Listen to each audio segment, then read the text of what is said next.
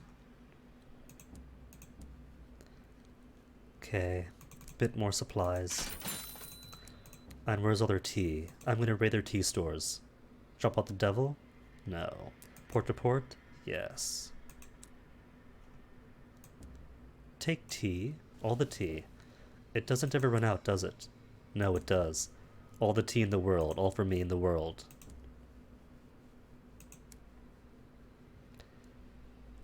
Nightmares, terror, 42, 30 sovereigns, then 40. Oh, it's a bit expensive then.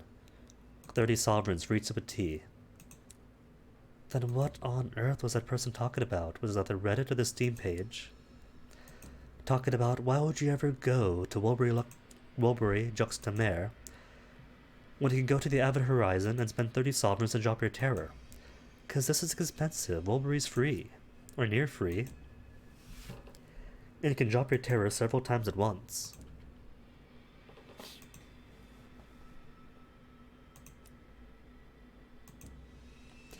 Okay, that's enough. Don't have to be without terror.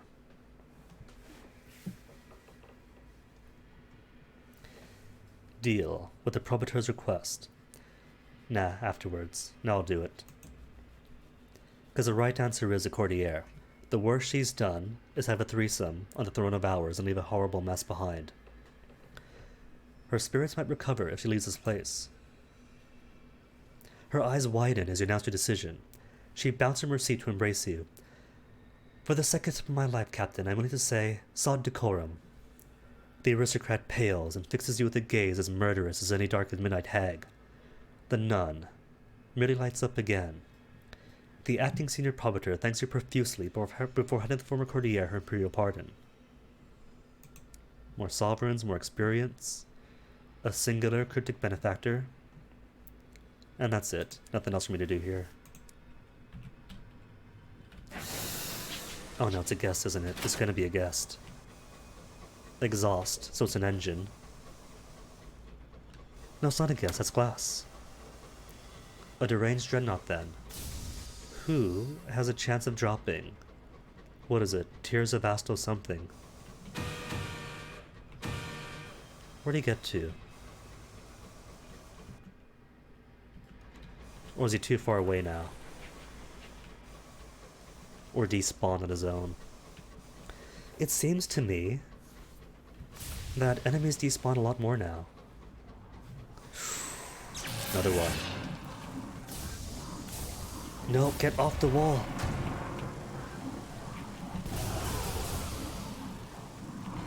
Oh, horrible miss. I was so close to him even.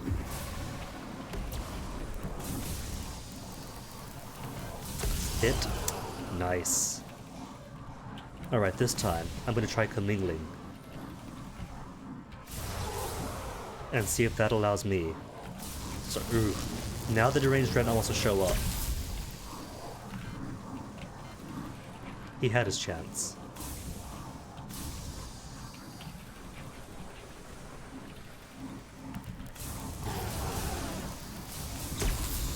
No, go away, go away.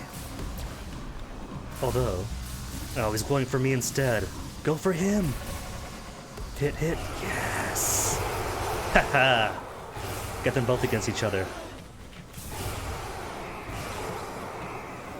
Either way, get the XP. And the deranged dreadnought is much easier. Oh, they home in. Faintly, but they do.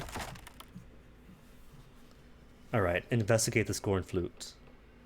76% chance, but it's kind of in my favor.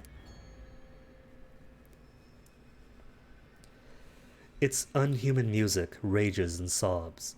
The polyphonic scream brings your crew to shuddering tears. Discipline keeps them working. They are careful to maintain distance from the oozing grey exudate. In abrupt silence, the remains liquefy and dissipate. Any artifacts remaining are too tainted to gather. Three come mingling with choirs. You have felt the scorned fluke's tormented music, 50 sovereigns, and 2 otherworldly artifacts. Okay, then as for this, ooh, not in front. Because just like all dreadnoughts, he's got 2 guns on him. Rotating auto turret, and his front cannons. Well, don't disappear, man, come back.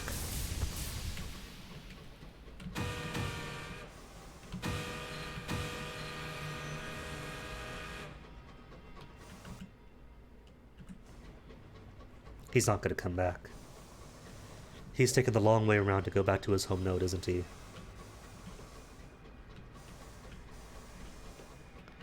The coward, he knows that I am now the apex predator, and now wants to preserve his own hide.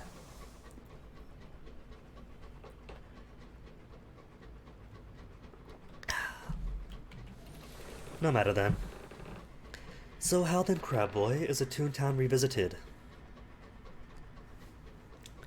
Up to your 50 VPs yet? And grinding out gags and whatnots?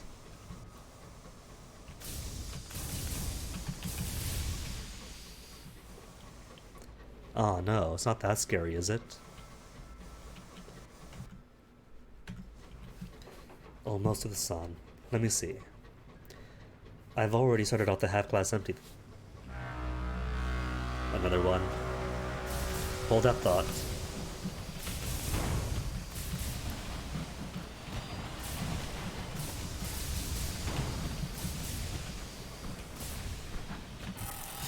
Oh no. Bad idea. Oh no. Out of the way, out of the way.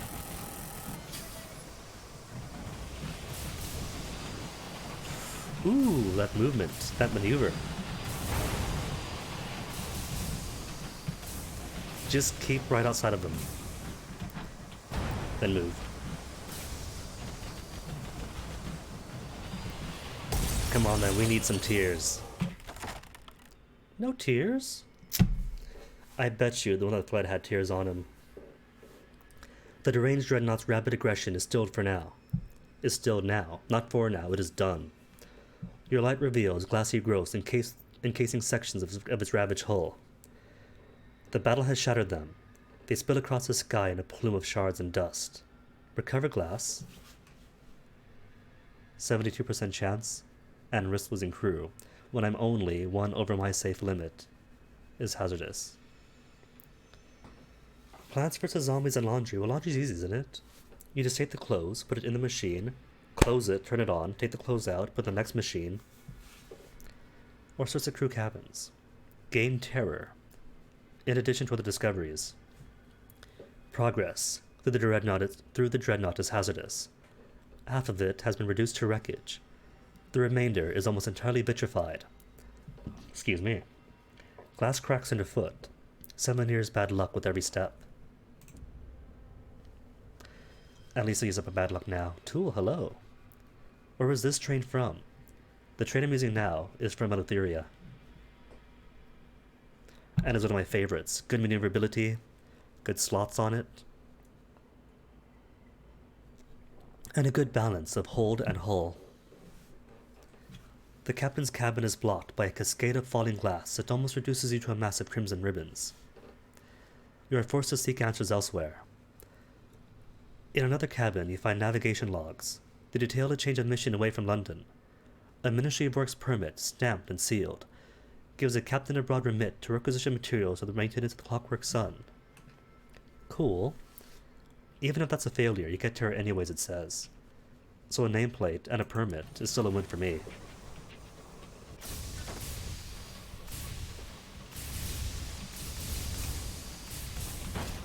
Ouch. I was gonna show off the drifting, but showing off my inability to pilot instead. See, that's what they get for putting me at the wheel. I'm the captain. I don't have to fly, I'm the decision maker. I have people for that. Where's my pilots? Where's the navigator? Where's the driver? I have how many drivers? Plenty of more qualified people. They don't need me steering.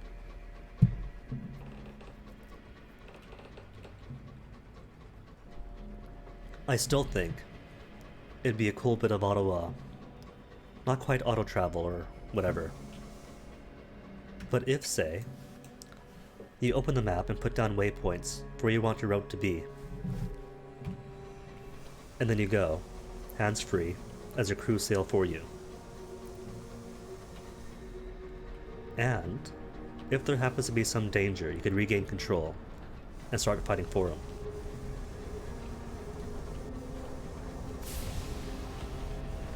It'd be neat, and more of a train feel.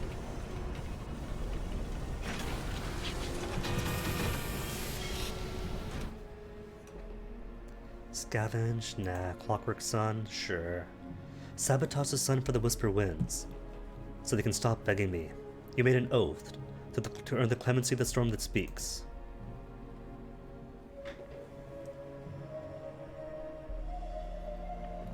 I feel what works for me is that you want at least 50 in about at least 2 or 3 stats.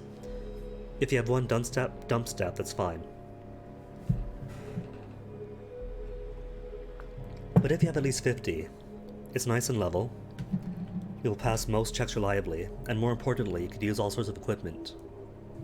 And that way, that leaves plenty of stats points left over to push 1 to 70 and beyond, if you want to really focus on like one piece of equipment, or on one particular aspect of yourself. There are too many hatches, and leading into the sun's spinning clockwork innards for the engineers to keep track of them all. Someone so inclined can cause trouble. A minor act of sabotage, a major act of sabotage, 85% chance versus 60.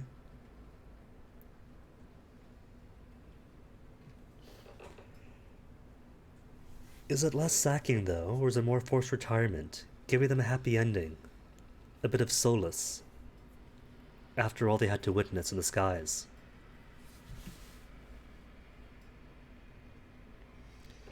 Well, if it's gonna risk crew, it'll be a major act of sabotage. Take a crate of explosives, the least patriotic members of your crew, and the determination to do what must be done. Like a modern-day Guy Fawkes, dividing the explosives between you, you descend through the rickety shafts into the thundering, turning innards of the clockwork sun. A gantry stretches under an axis discolored by rust. Carefully, you fix the explosives to it, set their fuse, and flee. You are back on your engine when the explosion roars. There's a hellish grinding of gears, and the sun goes black. It lasts for 4 midnight minutes. By then, secondary machines have started to life, and the engineers have made a vital repair. But for 4 long minutes, no sun shone in Albion. Of course, Crab Boy. Thanks for dropping in. See you around.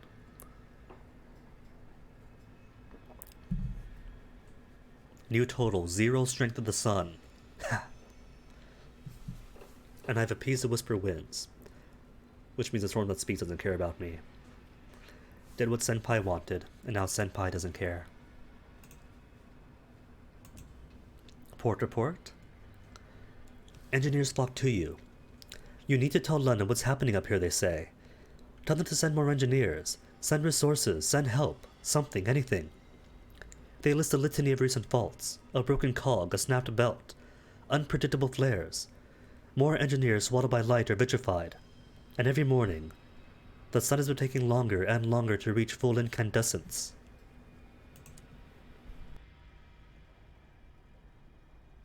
Killing off London one sun at a time. Trepiscore Vault, now that I have my plethora of permits. Oh, I've only got 6 permits. In that case, never mind. Gotta preserve all of my permits then. And more guns, cool. Don't mind if I do.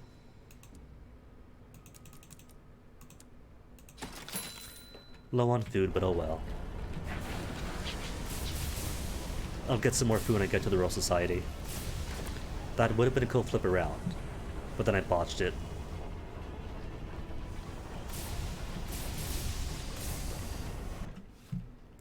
And Roll Society is just right down here, so it's not gonna be a long trip. Won't even hit starvation or anything. And I could stop by, what is it, the boatman? The one that's the not the necromancer, the, whatever the line it is. Necropolis line.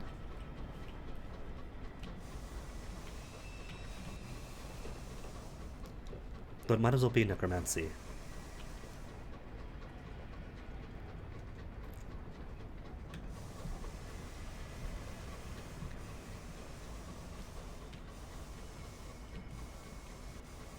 Ooh, tool. Have you done any of the well rights? Because those could be useful for bumping up your stats just as high as you want. Sacrifice 1 or 2 to push another by 10 or so.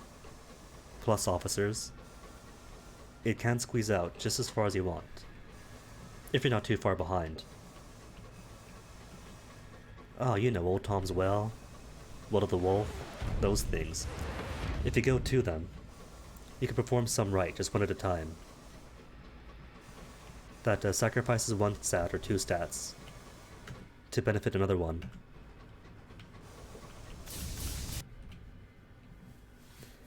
That night, your sleep is peppered with uncomfortable dreams. Blazing gold, crowded with sunspot on suns.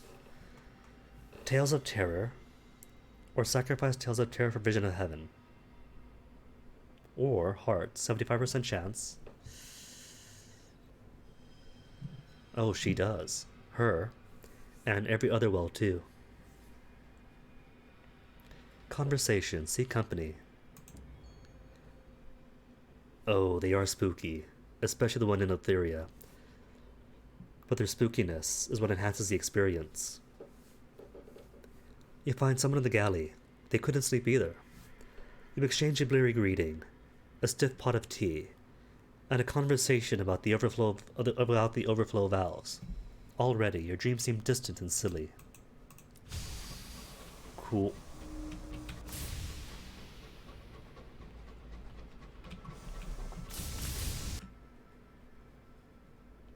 Is this the right way?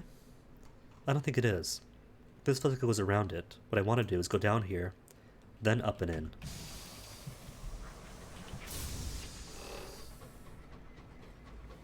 Yeah, I definitely got the wrong exit. Just got to Pan. Congratulations. Now the fun begins. 1, don't miss, 2, and 3. And as a bonus, free level up. Secrets, what have you got for me? Besides his nameplates. Blackmail material, listed activities and permits. All the permits. Running 2 short on permits.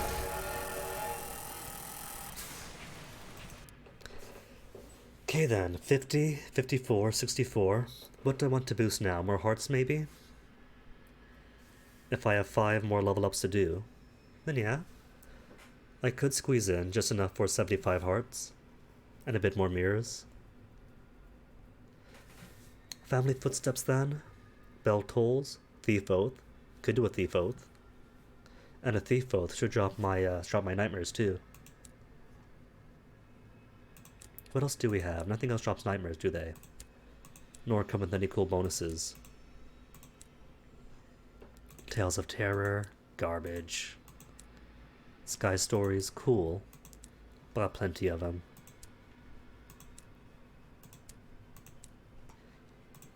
No bonus presents. Okay then. A thief oath it is. Thief oath. An oath of silence. To shelter and safeguard one another, however dire the circumstances. To forgive each other all debts. To name the foe of one of you as a foe of you all. And save up the cost of Magdalene's.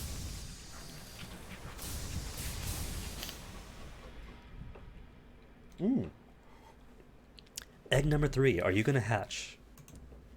Properly hatch. No, crockery. The friable shell is crumbled to reveal a delicate set of bone china cups, saucers, and plates. The floral pattern adorning them is surprisingly vibrant, given the assumed age of the egg. The tea set sits stacked in the remains of the shell. It is tied lovingly with fine thread. It clearly meant a lot to somebody once. That's fine. Just gotta keep trying. And eventually it pays off.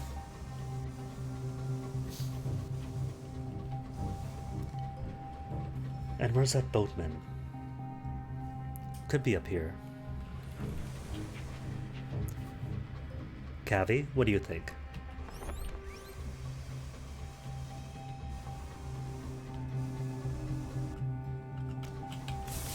A gravy thing.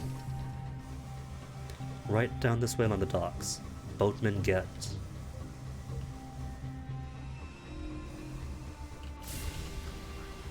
A black hulk in the mist. A known necropolis train. It's a long way from its roots. I don't think they affect in-game drops. But sometimes they do give you like an enigma or an inspiration or a sky story. And that's pretty much it. Although, the sometimes different facets can affect certain stories. Like the haunting always gives it the same haunting nightmare. The lost love might give a few options. But apart from that, nah. A wreck drifts just ahead. Fierce winds knock like an empty cradle. Its black and silver bulk gleams in the lights as you search for its nameplate.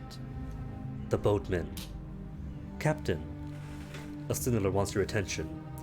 That's the Necropolis Line engine. Brought the dead to memoriam.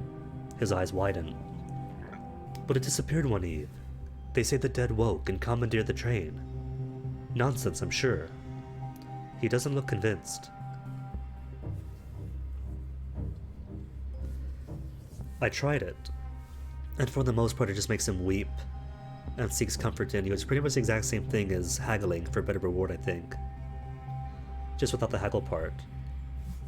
Prepare to board the boatman. Your signaler crosses himself. Drawing close, your pilot grazes the wreck's hull and has to reverse. Your navigator's hand slips while winching the locomotive close.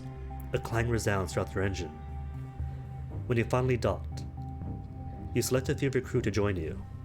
The outer door to the boatman is rimmed with frost. The bolts shriek as they are pulled across. Mouth getting dry.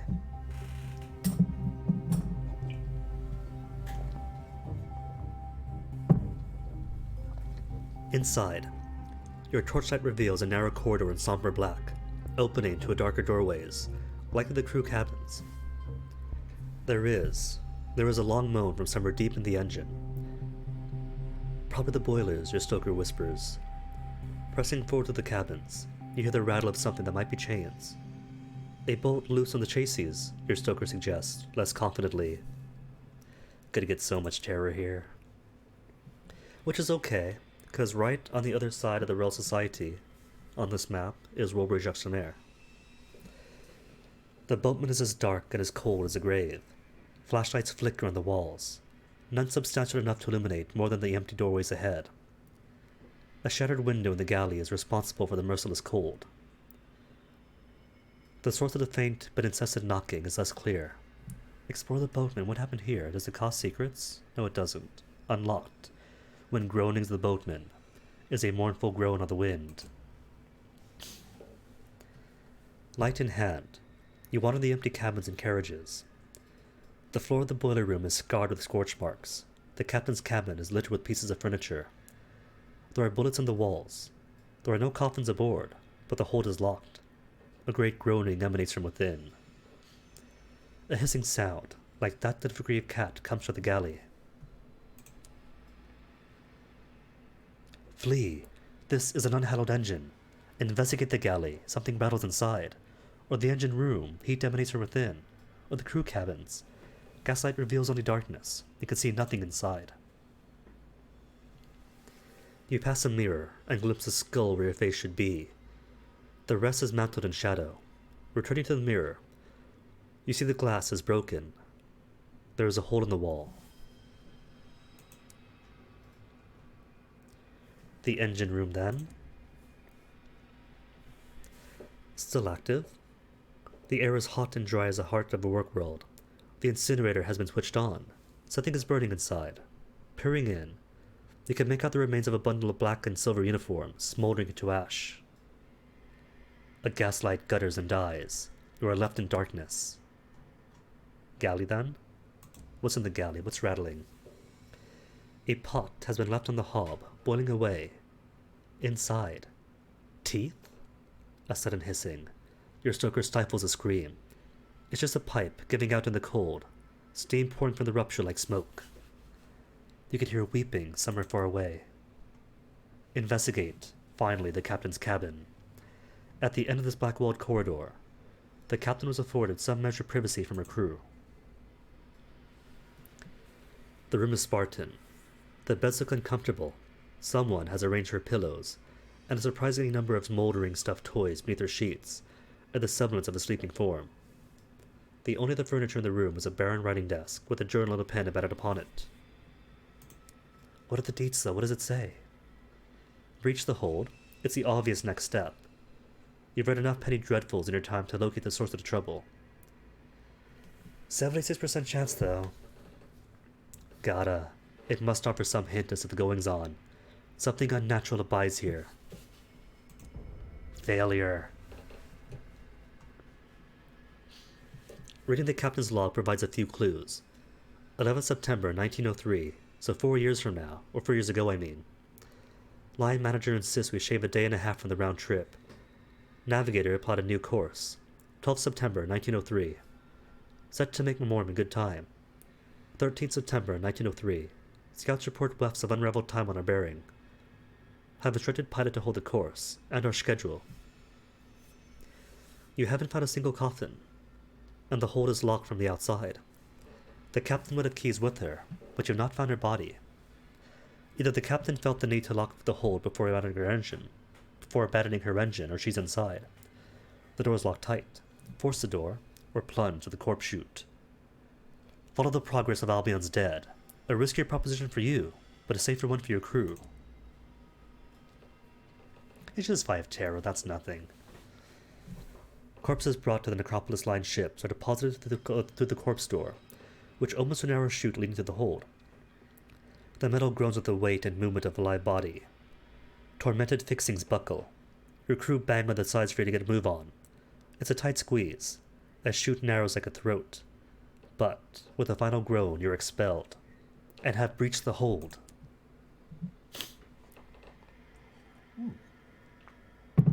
It's my buddy. The corpse of the bristly mustache. Behind the wreckage, you find a row of coffins like blackened teeth. There's a sudden muffled banging, as if something is knocking on the other side of the lid. Flee! No. Explore the hold. There are signs of a fight. Or open the coffins. Ignore the protestations of your crew. Explore first. Take a peek.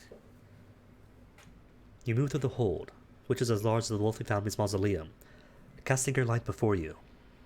Shadows flee, revealing chains holding some of the coffins closed, scuff marks on the floor, a few shreds of black and silver cloth. An incessant scratching comes from a coffin, knocking from another. Your signaler startles and stumbles, falling face first onto a coffin, which rocks angrily. The lid slides off to reveal the boatman's captain, gagged, bound, and still very much alive. Look at the figures. Oh, and now footsteps approach, slowly as though dragged. Your stoker shrieks. Figures appear at the door, mantled in shadow. Who are they? What do they want? You raise your torch, illuminating the figures at the door. This provokes a shriek from your crew.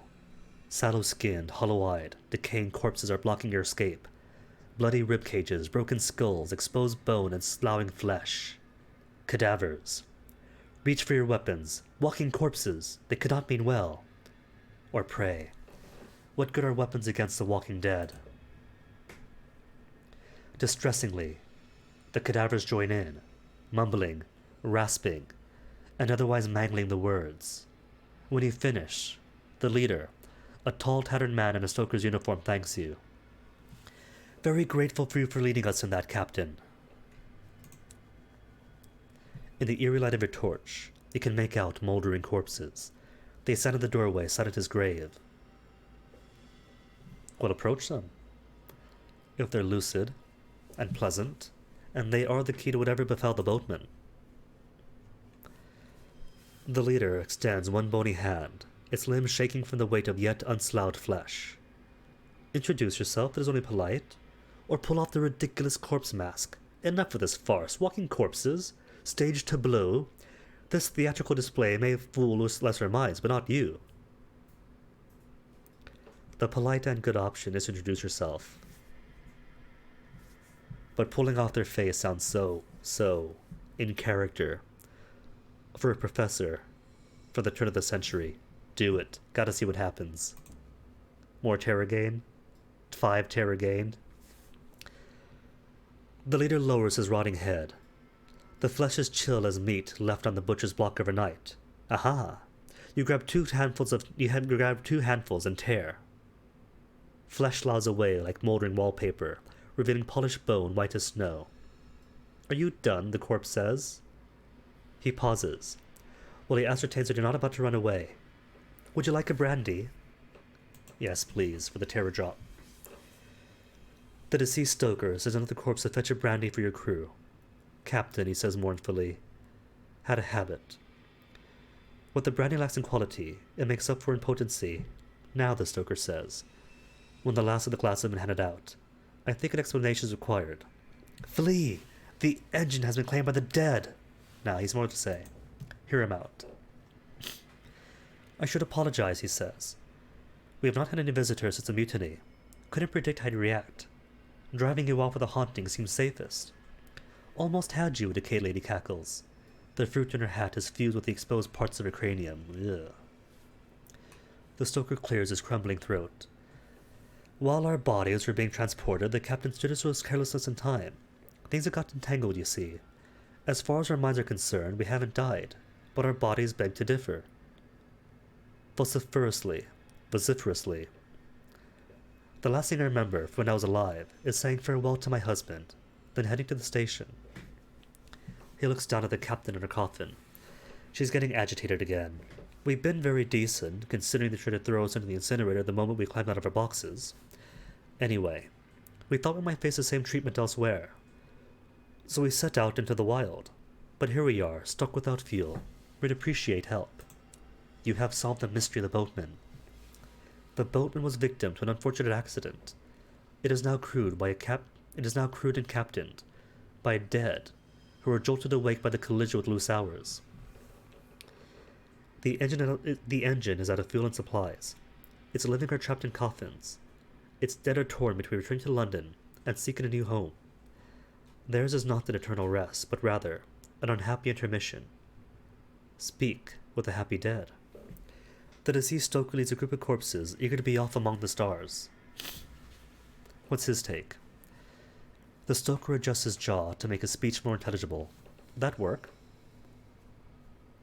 Damnable thing, really.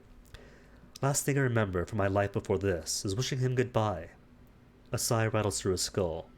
I wouldn't want him to see me like this. He gestures to the assemblage of cadavers behind him. It's the same for all of us. No idea what we go back to or who, or if it'd even be allowed. Better to have a fresh start. And the unhappy dead, the beheaded chaperone speaks, rasps on their behalf. I had a nice tea shop in London. Opened it with my bear tea. We had word of a new strain coming in from Eleutheria. Last I know, I was on my way to the station to pick it up. She pauses to pluck a wax peach out of the fracture of her skull. All this, she gestures at a skeletal form, is just an inconvenience. Coming back is an opportunity, and what would be a fool to miss? And I'm not the only one who feels this way. And the crew? What do the crew think? Speak with the living. The captain and crew are straining the coffins. Their mouths are stained with the residue of corned beef, which the dead have been feeding them. Well, at least they got corned beef, though. The moment removed the gag from the captain's mouth, she burst into speech. Get us out of here! They closed the coffin lid on us! I cannot bear another second! She pauses, to regain a degree of self-control. I know we're a bit hasty in popping them into the incinerator, but it was horrible. Coffins bursting open, shrieking bodies, wondering where their tea was, or why they couldn't see. She shudders. But please, this is a nightmare. Alright. Arrange to take the Ling home, then. We can't keep them here forever, after all. Even though, this is one of those quests we can come back to, captain after captain, and repeat as much as you like. We'd appreciate having our coffins back, the deceased stoker says. You haul the captain out of the coffin. The dead keep their distance, perhaps sensing their help is unlikely to be appreciated.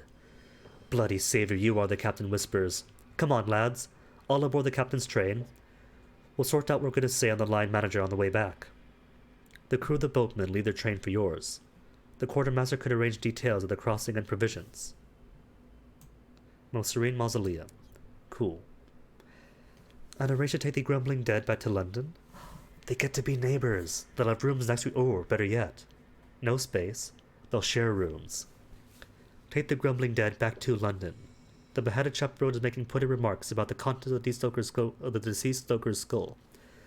The happy dead won't leave until they have the engines to themselves. The chaperone gasps. You would? Oh, I can still smell my old tea shop already. Her voice gives out, but she conveys her feelings via sudden crushing embrace. Bones crack before she releases you. Fortunately, only hers. Your quartermaster can arrange the details, yada yada yada. Your quartermaster's expression suggests they do not appreciate the reminder that the new passengers won't require supplies. Cool, and that's it then. Nothing else new, but at least now they get the ship to themselves. You've done what you can here. It is time to get back underway. The stoker waves. Your visit was well timed. We were running out of corned beef. Without our guests, we can burn the spare coffins. That'll get us far enough to refuel, he says, and yet he'll always stay there indefinitely, forever and ever. Alright then, to the Royal Society.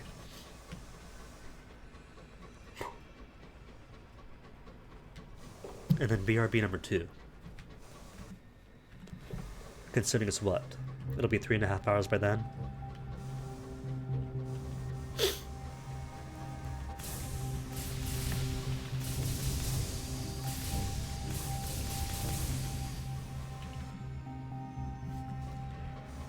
Okay, just up ahead should be the ingress to the Royal Society's place. One route in, one route out.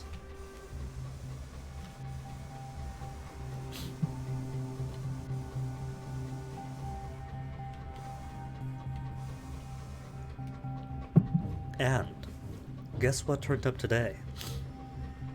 Old GameCube controllers that I thought were lost away, so multiplayer Kirby Air Ride is back on the menu.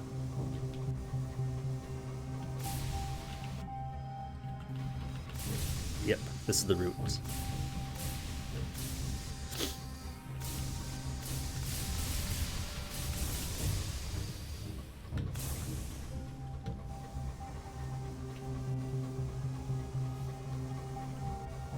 Where's the telescope? You get a cool thing if you go before the telescope. Except because it's white on white, you can't read it.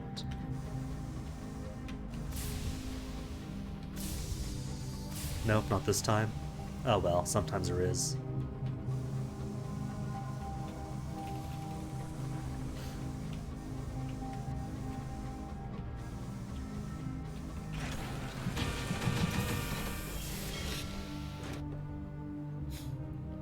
Alright, with that, really quick bathroom break.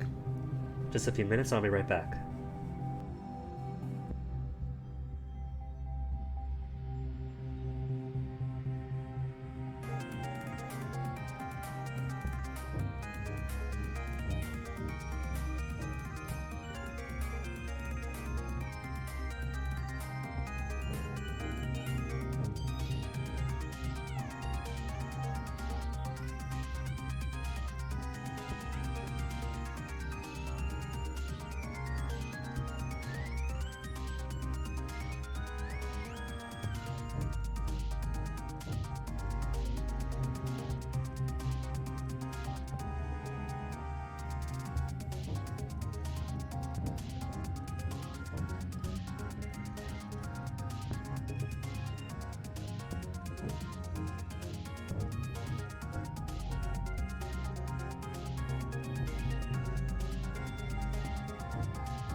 Alright, back.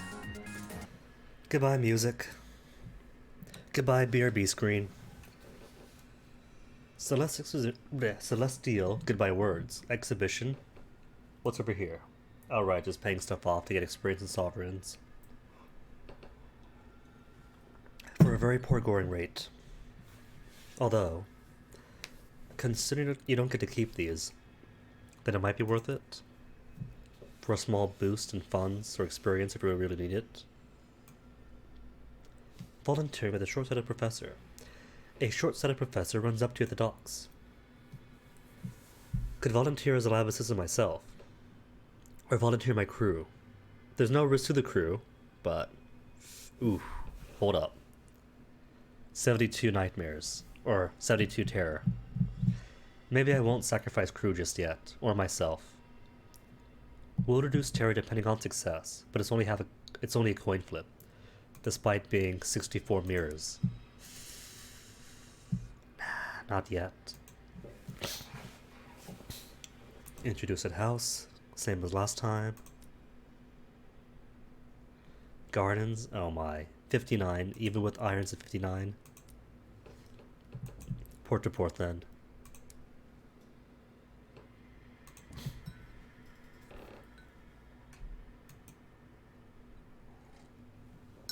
Drop off the eccentric? Think I shall. I don't expect to die this time. But at least she'll help build up my, experimentational modification stuffs. How much repair? 30 sovereigns? Okay. Give me the good stuff.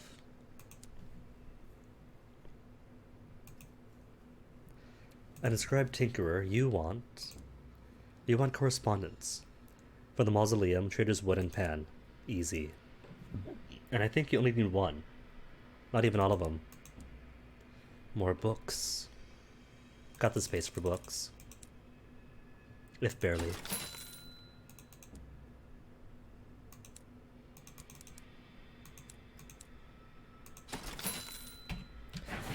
And away we go to Auberge-Extremaire. And given how little food and fuel I have, and how little space, Walbury to London, then out to Parliament and so on.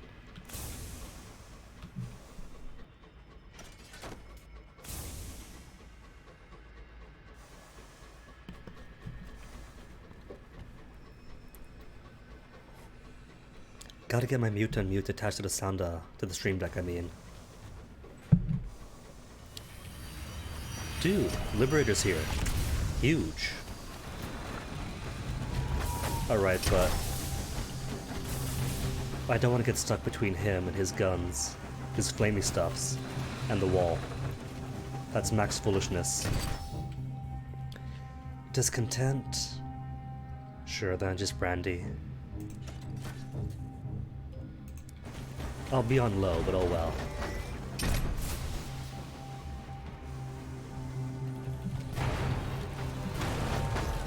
Oh, watch it, I'm helping you out here. And more permits? No, just gossip. Of which I only have 14, so sure then. Need gossip more than I need benefactors. Was that 3 gossips? Dang. Very good deal. Okay, quickest way to Wilbury is straight ahead. A soft, shallow southwest.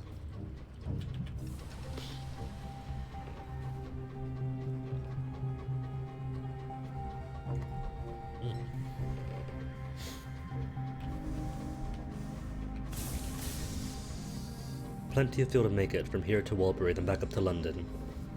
So fuel would have to be the priority.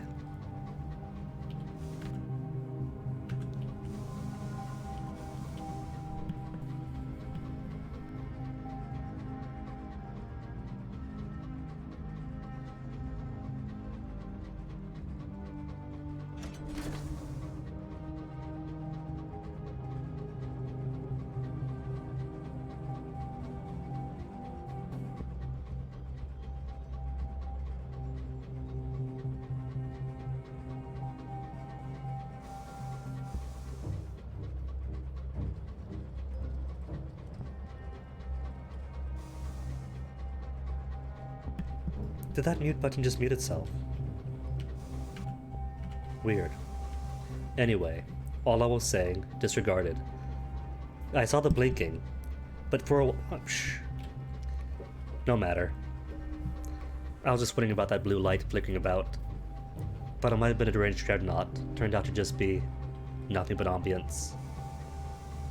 Flickering lights among the mist. That is weird though. Thought for sure it muted. All the more reason to get mic muting on the stream deck and not just constantly poking at the mic itself, which can't be good for the mic.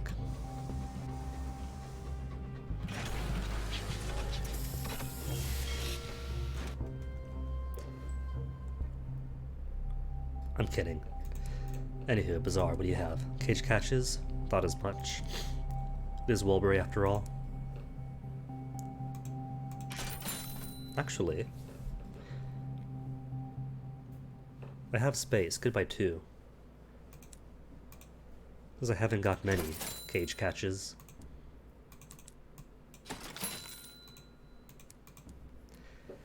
Pier, mists. Could opt for Sanctuary, but I think I'll join the song. Get my Terror dropped a bit more. Well, that's not Terror drop, that's Otherworldly Artifacts. Oh well. Freebie artifact then. Well, this is the first time for her then. Bypass a queue. At the assistance of the authorities. Cool. Hat, coat was last time, skirt, maybe a kilt, or bustle or breeches. A glimmering sea of fabrics, tooled to fit any waistline or hips, like an enormous walk-in closet. Through the frills, you see undergarments. Have I done this one yet? The couturier calls 2 old women from a door. I don't think so.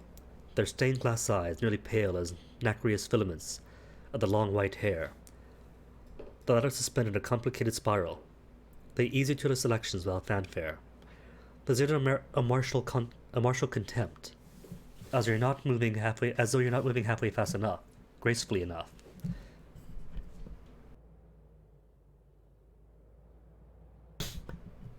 Unmuted? Good.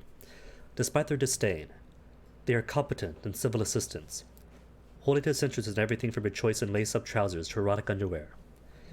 When you finally dismiss the women, the couturier considers you for a long moment. He turns to her wardrobe and hands you several garments, all your size. Once dressed, he dismisses you, shooing you into Wilbury Juxtamer. Port to port first, always, for the benefit of my settlement's future needs.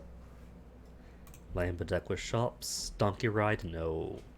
If I'm here to reduce terror, there will be no donkey rides.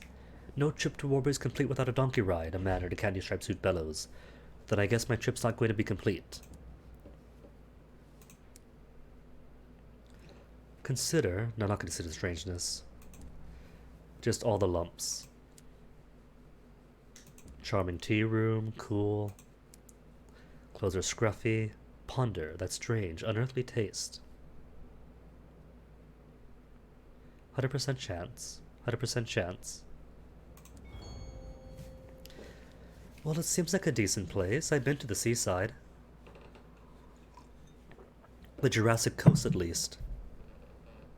From Brown Sea Isle and Isle of Wight, all the way to Lyme Regis. Beautiful places. And plenty of ammonites.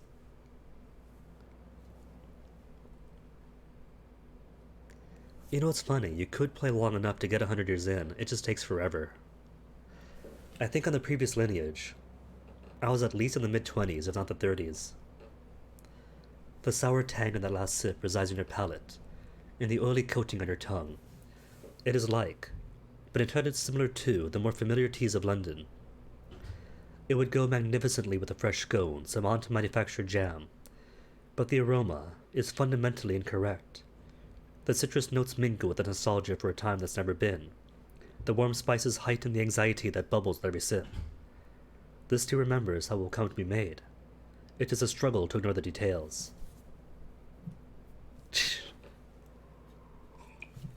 We'll see. It might be written on my tombstone, but it will be written as a point of pride. Here lies someone who never rode the donkeys. 2 caddies of tea. Oh no, that's too many. Too much in my hold. Could I sacrifice the tea to come in? Crockery. Yes, do it. Get rid of my crockery. People here keep pilfering cups for mementos, replace them as a constant chore. If you help the Bureau of Entertainments out, they'll slide you past the queue. Or I could pay, but who wants to pay? As soon as you've handed over your goods, the official clicks his fingers. Workers in the Bureau of Entertainments quickly come into your attention. A man and a woman appearing at the side, both exquisitely dressed, their smiles well-whetted knives. Come already. The couturier doesn't like waiting. Come. Right, fabulous footwear, the last of it. Of all the finer display, the footwear is possibly the most avant-garde, with fashions that border on the ludicrous, exciting. It is a couturier who goes to his knees, lacing your foot between his long fingers.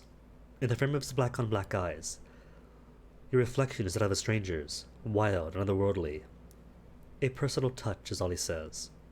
The couturier does not permit you to rise, nor does he allow you to pick your shoes.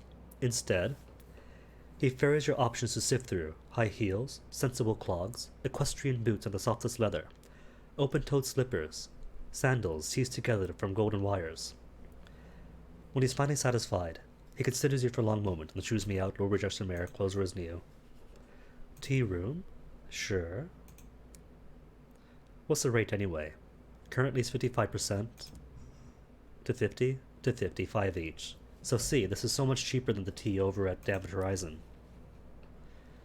Consider the lanes? Not yet. The next time I'm about to consider, but for now, just want my terror drops. And my terrier drops. Scruffy, Terror Fallen. Not as bad, 35%. And going back to London to drop it to 25 or buy 25. Or anything else to give, nothing else to give. Though I could have the lottery, can't I? The paupers are waiting for the next lottery. I'll have to come back later. Okay, been into recently. How many uncanny specimens? I got 2. Need 2, have 5. 7 permits, can't spend those yet. 250 sovereigns. No, it's too expensive for me. Or literature for condemned experiments. Those who work at the cutting edge of scientific endeavors often wish to legitimize their profits. Wilbur's popularity provides an anonymous location for exchanging goods. Need 5 literature for condemned experiments. Nope, not going to happen. What about their shops? Crockery? No, just books. Alright then, what am I tossing? A cage catch? Well, the tea was free, so sorry tea.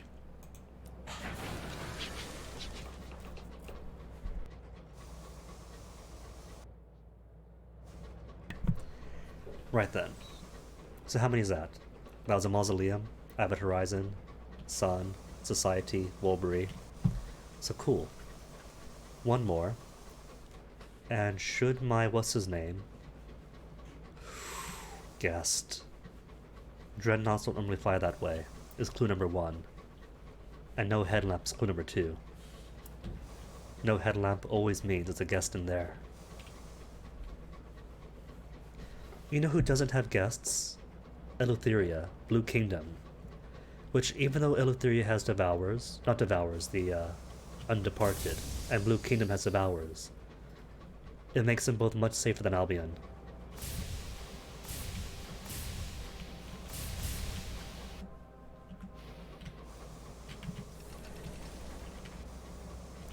Oh, 2 dreadnoughts? If it was just the one.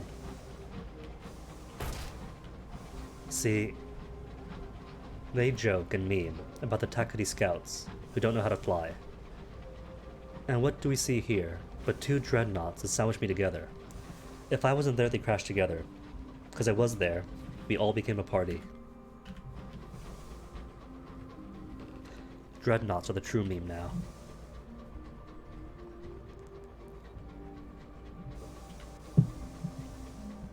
Is it solid? No, good.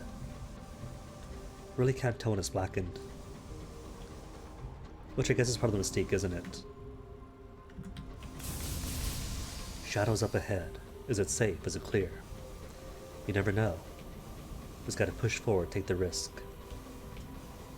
Or check the map. Wit and vinegar? We started your quest line. Is that good enough to do your shop or no? Still locked out for now? Still locked out for now. Alright, I got some business left in the Reach. So after Parliament, assuming that there's no further business to do here, then it's back to the Reach, do stuff for my driver, for the Fatalist Sittleman. And right, Vagabond wants stuff too, doesn't he? Vagabond, have you spoken yet?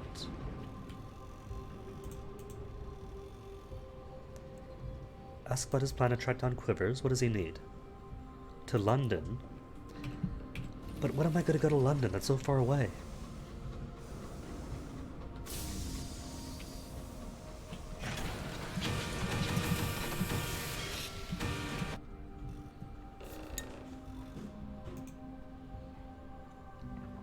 Hmm. 47% chance. If I succeed to improve his friendship. Nah, forget him. I'll make him unhappy. Alright then, Vagabond. We're back off to where we were before. We got your Quivers. The jails of London have a cavalier approach to provisioning prisoners. Once she's eaten, she'll tell you what she knows about Quivers. Oh no, no food. You, Ratbite, and the Vagabond dine together. The Vagabond is laughing raucously, telling horrible jokes. Ratbite says little. She's gaunt, hollow-eyed, all sharp angles and scars. Quivers was obsessed with fairy tales, she tells you. He said there were some skylark signs, scattered on the skies, that no one knew the meaning of, not even the oldest skylarks. He believed they'd lead him right to the sugar-spun garden if he could translate them. She pulls a small notebook from her pocket. He left this with me. He collected all the unprecedented, undeciphered signs except for one. Last I heard, he was headed to Ackley's to find it. Cool. Been given a book of translated Skylark codes. And that's it for now, isn't it? Yep. Nothing else till Ackley's. Curry favor? No. Deposit the dead is what I was waiting for. Knew there was something here that I simply forgot about, as always. Home. At long last. Your crew would be pleased to have them off the train.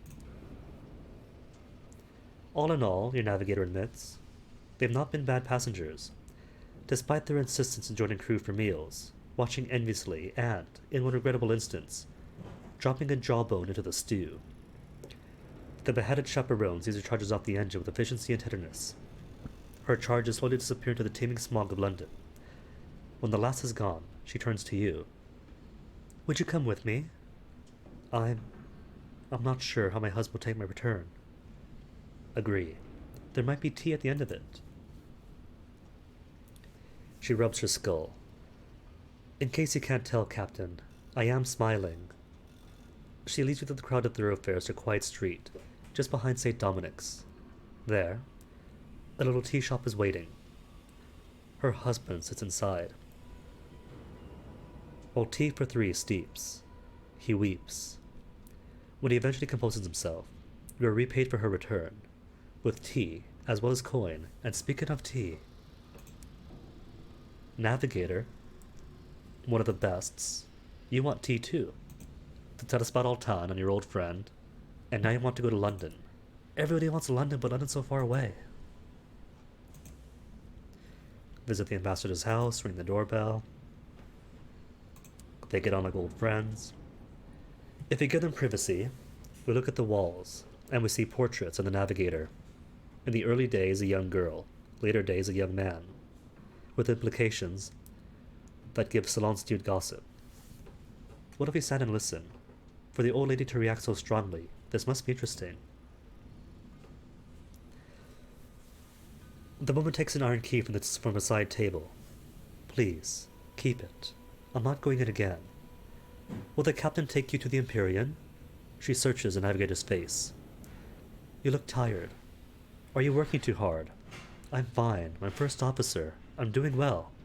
You're all skin and bones. Is the captain feeding you? The matriarch turns to you angrily. It's not my fault, though. Officers don't eat, just crew. Please, don't. The navigator's voice is barely audible. When Altan, I asked him to contact you. I asked. The matriarch rushes from the room. She returns more composed, carrying a well-read book. You should have this. She refused to let the navigator leave due to his promise to write, and to visit again soon. So you still get the salon-stewed gossip. Cool. Alright then, Bazaar, what's the next stop? Hours. For the Royal Society. You unlock this by not having strength in the sun, 34 at most. The astronomers at Nell's Tower are struggling to keep up with their increased workload. The Ministry has them at the Great Telescope every hour of the day. More time would be appreciated. Nah, I'm not going back down that way. Alright then, you want what? 3 guns for Parliament? Just 3.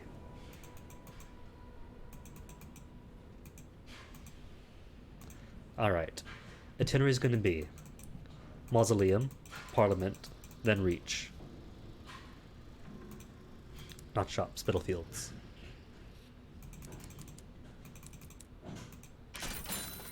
Cool. And that's it. Away we go. Wait, that's not it. That is not it at all. That was only half of London. What about Steam and Sapphire Yards? Repairs, don't need. Investigate rumors? Nah, nothing else here then. Important thing is, I bothered to check to see if there was anything else. Normally, I don't. And I have it done. Oh, right, while I'm here.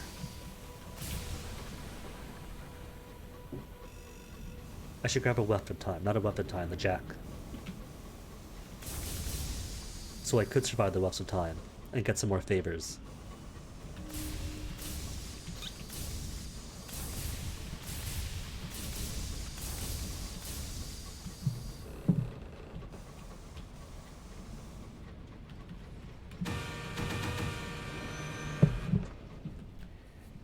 Okay, let's see. Royal Horological Office.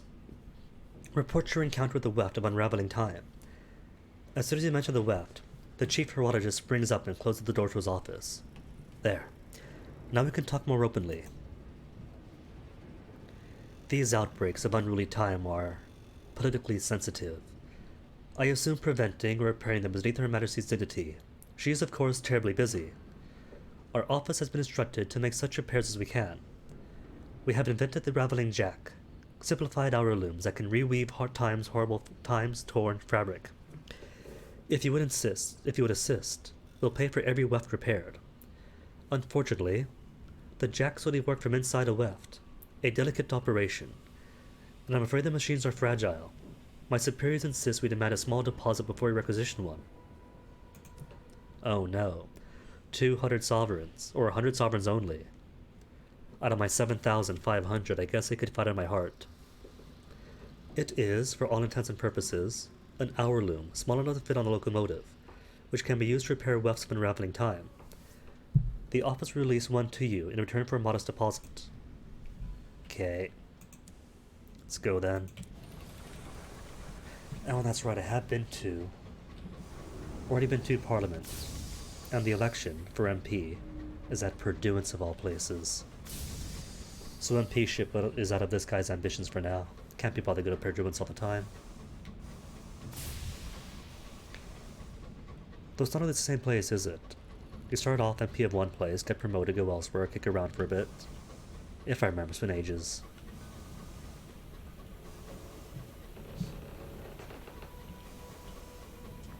It's not as bad as a New Street line, but becoming a parliamentarian is one of those that requires a lot of going back and forth.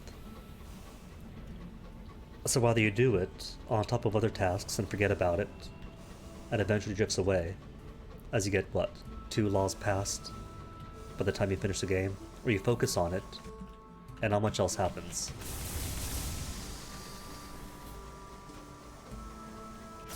Never been to the end yet, which I could do eventually. I can't say it'd be fun, but it'd be new.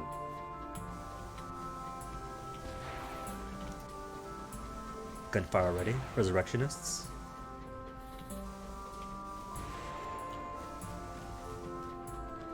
Resurrectionist and a glorious dreadnought, I think. Not a glorious dreadnought, a regular one.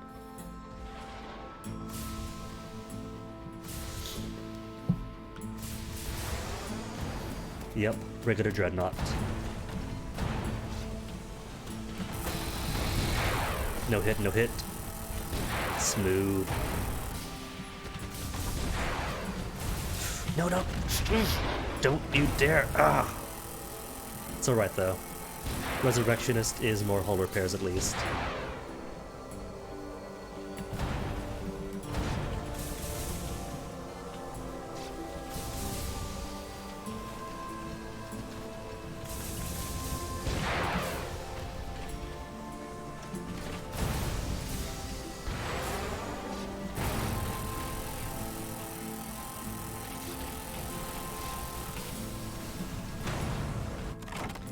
Thank you for the top off. Remember skill to affect how much damage you repair, or just repair. Just give me everything.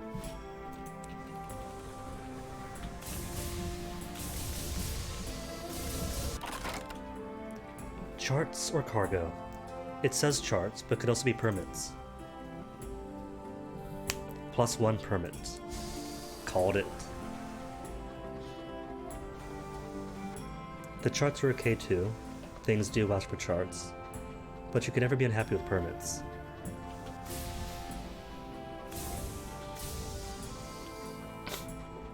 What's my terror at now anyway? 29%. Cool. Oh, I just realized. All this effort, right? To get all the way here and get the burr below to stop hating me. And I bet you that the moment I go through the transit relay, it'll be hate regained.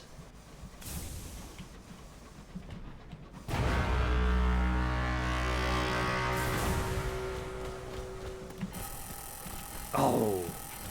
Just barely had it, would have been cool. Excuse, thank you, thank you, thank you. Not that way.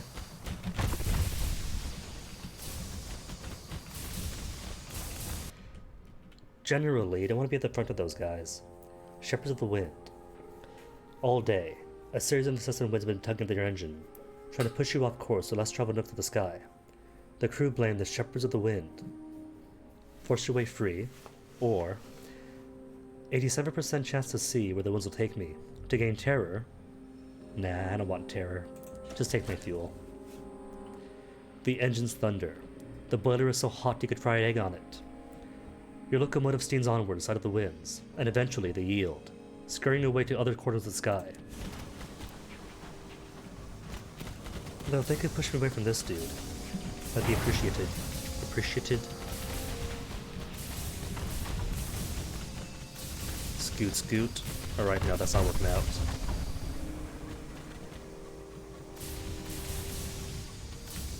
It's been too long since I was a dreadnought hunter. Disengaged already? That's rude of him. We're having fun.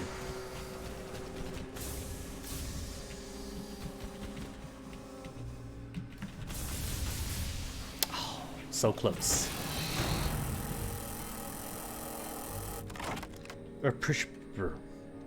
It's a Saturday. My mouth is not used to working on a Saturday. It's used to making excuses, though. Cargo or supplies? Nah. Don't need supplies. Navarantine gemstones. Cool. All it cost was seconds. Gemstones and free XP. How much now? Level 15. And about 12,000 more to go. Cool. 12,100 exactly.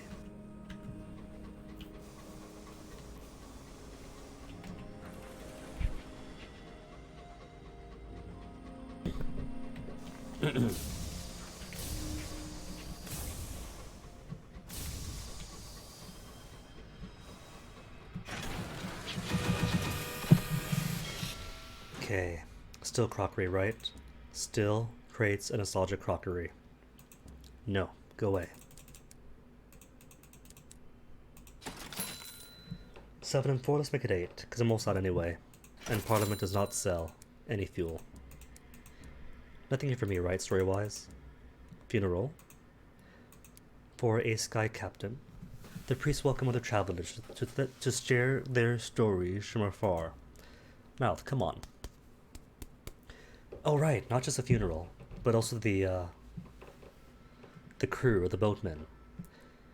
The funeral's a mix of gentle shopping and shopping? Yes, they're all shopping. And clutching handkerchiefs and excitement at stories from the depth of the high wilderness. You play your part, ensuring the fellow traveler's life is remembered, instead of being tossed to the winds far from home. Cool. 26%. Inter my aunt. I could pick her up. What does your second give, Auntie? Converse. She has taken over 100 cabins, which she has ruthlessly decorated. There's a preponderance of ugly ornaments balanced precariously on tiny tables. Hideous antimascaras adorn every available surface. I wouldn't say an aneurysm. Maybe a small one. I'm rather busy, she insists. Perhaps if you tell her something ghoulish, she'll pay attention to you. Did that drop terror? Really? Terror fallen for my auntie. She's too nice. Good lord, are you alright? She immediately bakes you a batch of scones. She doesn't even comment on the order in which you apply the jams and the cream. I know what'll cheer you up, she says briskly. I've been invited to a little soiree by Bunty. She pauses. An old school friend. I think she's head of the Deniable Constables now. You'll come with me, won't you? It'll take your mind off things. She considers for a moment. I must warn you. It's a very particular evening. Old enmities put aside, that sort of thing. It's at Carillon. Cool. So what's your suggestion? She's been baking up a storm. This usually means she wants something.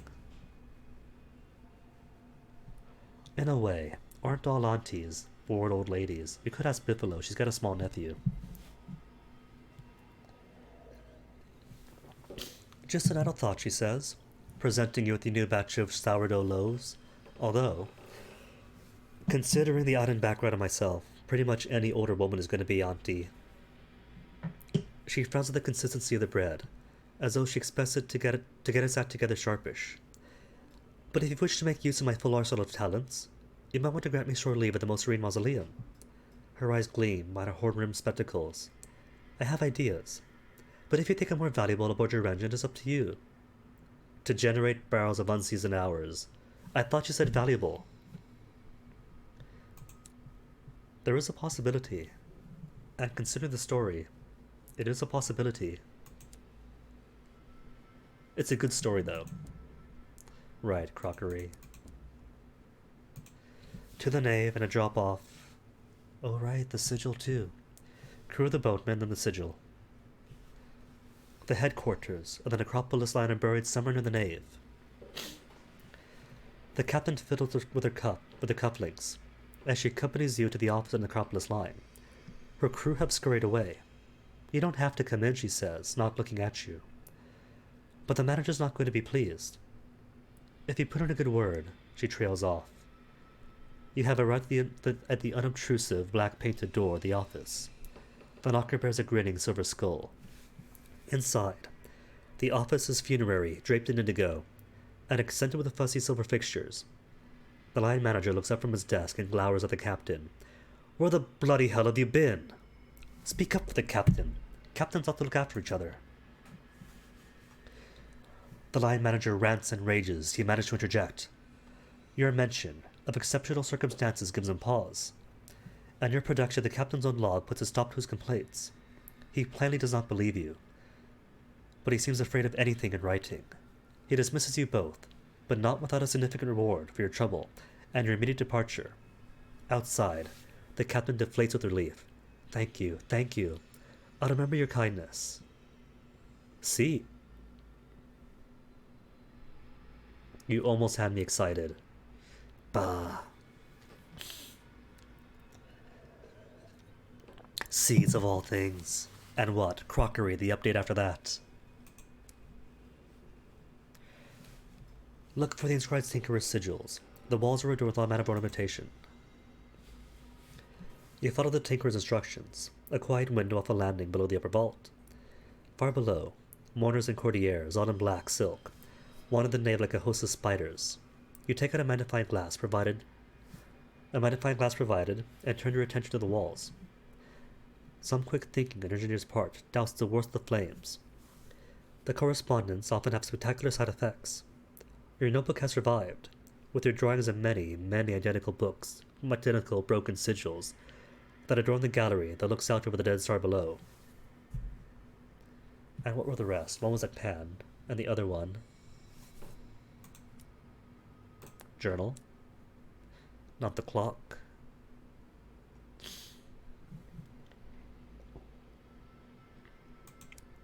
Far from home. Do I still have... Oh right, I have the psalmists. Hostages forevermore.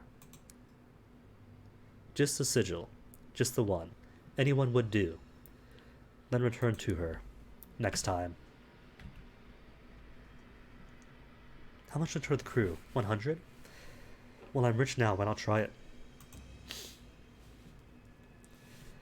The cheery registrar adopts an expression of practiced solemnity and calls for a footman. The footman asks a number of questions about the crew member. Name, occupation, bearer niche, candles and how often, flowers, and what variety. Eventually is satisfied, and leads you and those of your crew closer to the deceased to the catacombs and mausoleum. You are guided to a vast tomb where candles have been lit and the scent of lilies strong. Your crew members interred in small drawers in one wall of many. Here, your crew member, or some part of them at least, will remain. At last at rest. Cool. Onwards then. And I could get, if I go by way of the Will of the Wolf, possibly a second egg. Well, third egg by now. Third or fourth. Either way, more eggs.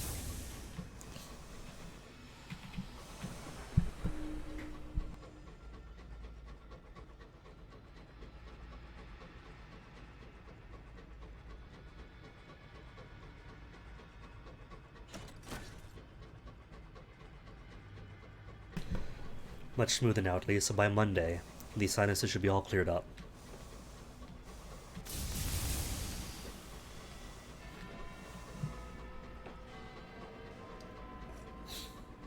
You know what the funny thing is, right? Right after end of stream, the nose clears up instantly.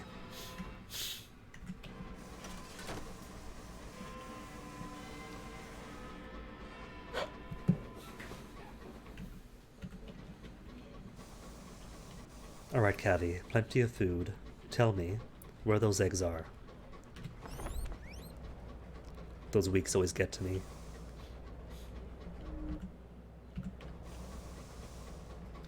Apparently so. Streaming or games? Because I haven't been playing this off stream. Nor have I been playing anything else of late. So it could be games. That I'm allergic to. Oh, just this. That's not eggs.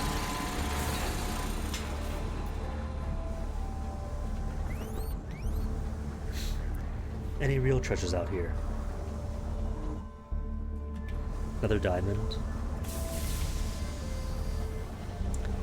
Could check it, couldn't I?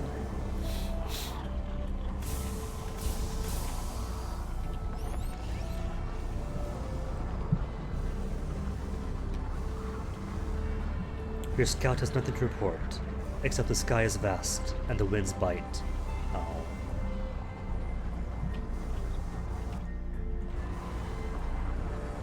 And you see, that's why I don't use the bat too much. The bat's okay, but it doesn't weak.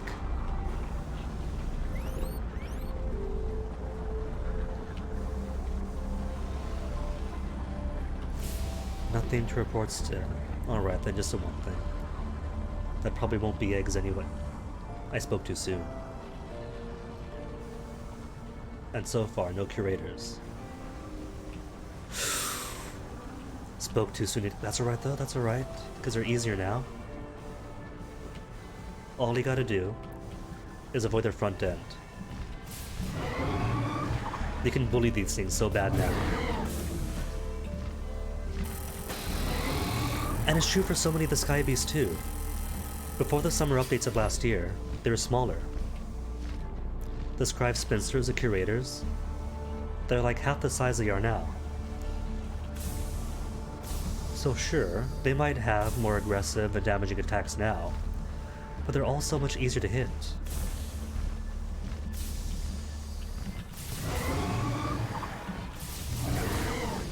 Oh, I'm gonna bully him. If the game is gonna have me look for 7 Curators for Mr. Barleycorn, and only give me 4, then I am gonna bully the Curators. Until they beg themselves to be accepted as Misters.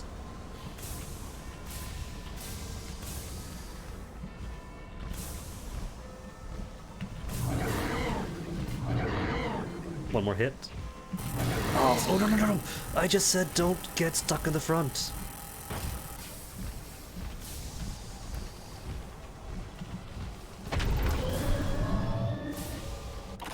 Perfect. Trophy? No. Treasures. Its wings are perforated and torn. Its head lolls like a broken toy. It is still. The Curator's wings have curled in death, swaddling its body. The lump suggests concealed items, but you'll need to unfurl the wings to investigate. You and a crew member don sky suits and head outside. And this comes with a risk of finding a captivating treasure. The Curator's wings are thick and heavy, like the leather of a London club's best armchair. It takes a combined strength of you and your navigator to reveal the beast's torso, thick with muscle, covered in glossy fur. This one was a skilled hunter. It ate well. Examine the collection, or take a trophy. No, examine the collection. And blow my nose, hold on.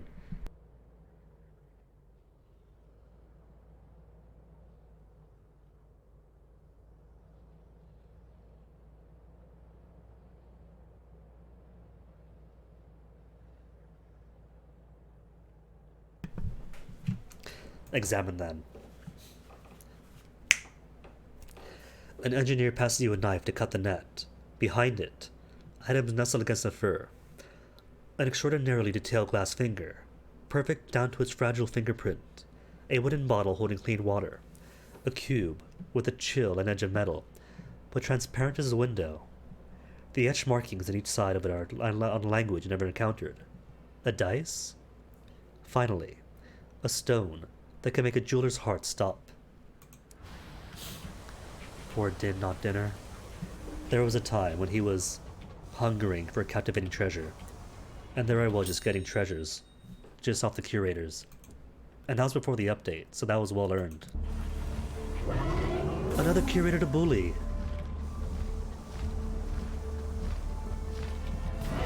Ravioli, don't bully the fat loli.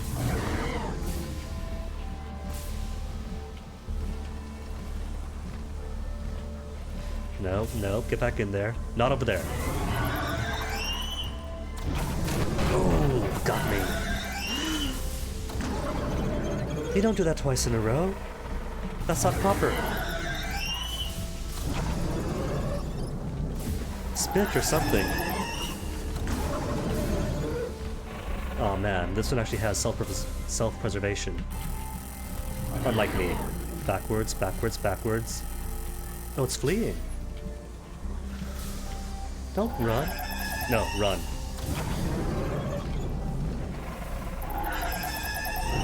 This one knows how to kite.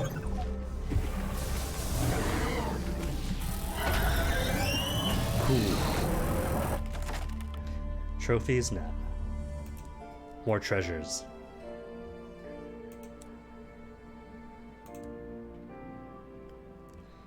"84 sovereigns and 4 other early artifacts. It's okay. The fur on the net is matted and worn. It must be torn free before it can access its contents.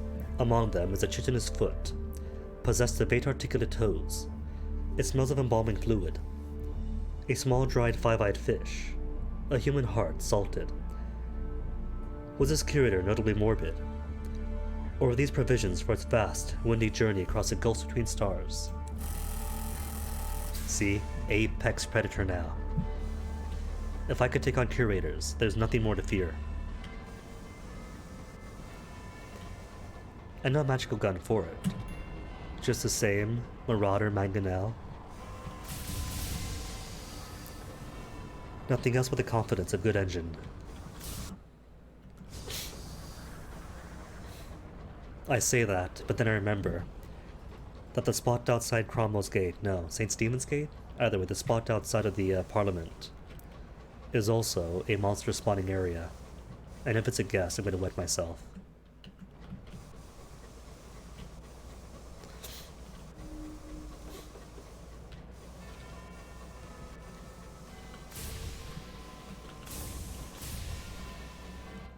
Cool, free route. Thought for sure there's going to be one giant wall.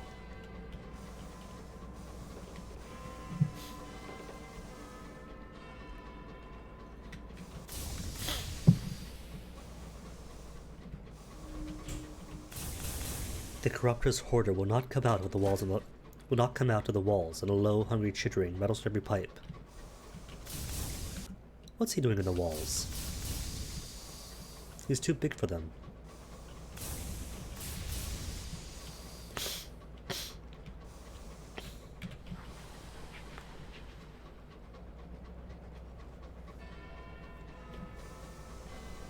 There we go. Just some adjustments.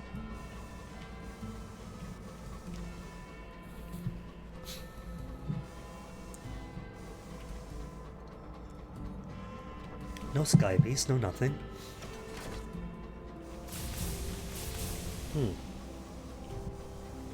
Just poor luck then, wasn't it, that put a guest right over here.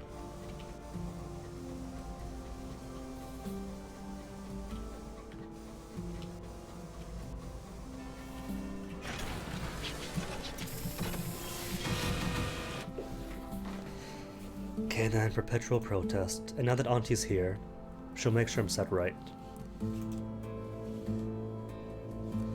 Your auntie examines the scone with brushless distaste. I suppose one shouldn't complain, she mutters, but marches off to have a quiet word with the baker anyway.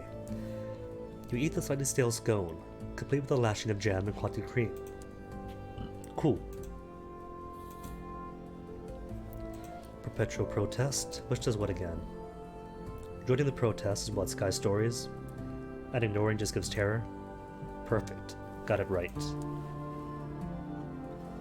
And nothing else to do here till they get to pursuance and win the election, which isn't guaranteed. Insight 6 and more tea.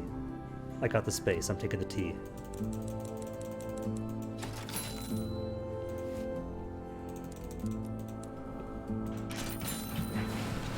Right then, back to Port Prosper then.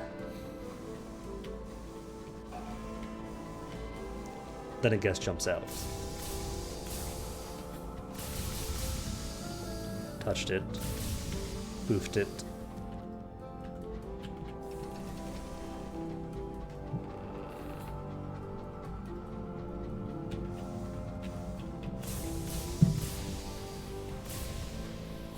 So what's left of my officers? Incautious driver wants Ledbetter. Settler wants Ledbetter too. Caroline for the aunt. Rats. Already had Caroline. They want pursuance next. As does the princess. Navigator wants Altan in his tomb over in the Empyrean, but first I must talk to him. Persuade the navigator to talk. The navigator joins at the cabin. Finally, the words tumble out. I thought I was all right. I just got on with my work and I was doing well.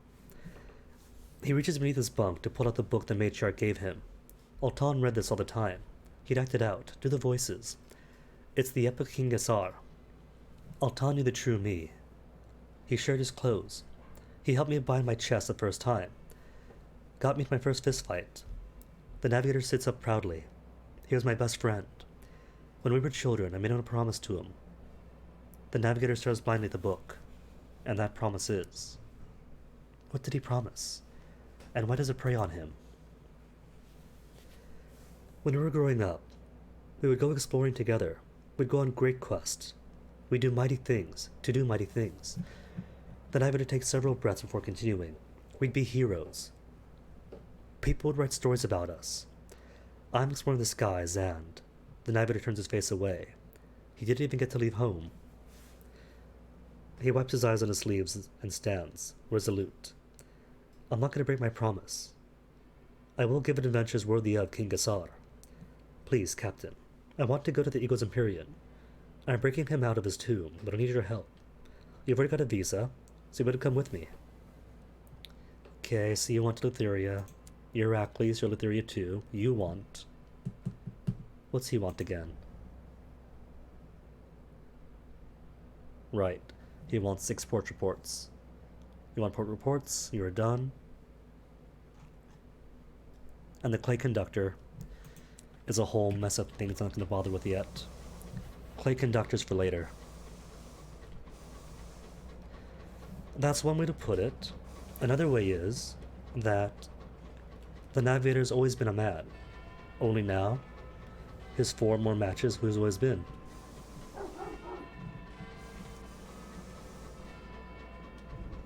Oh. And the engineer wants books.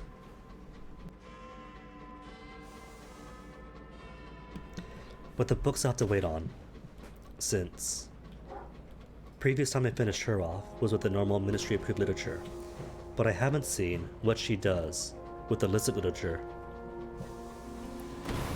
Ooh, hello. How could I not take advantage of this? Stay, good. More permits, please. Or secrets. Secrets are fine too. Now, as for you, Star Magnetics, ooh, stay right there. Stay right, perpendicular. Cool. Oh, that was a miss.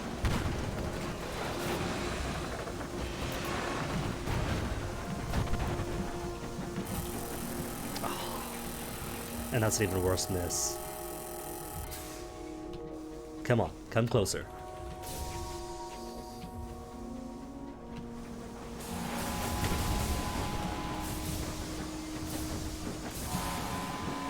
Or not. Go away then. See if I care. If they want to go to the work world, that's on them.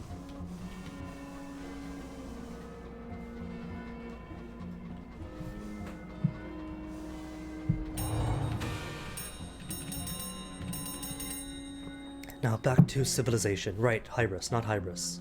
Titania. To continue the, whatchamacallit, the smuggling thing. To the Reach, first class.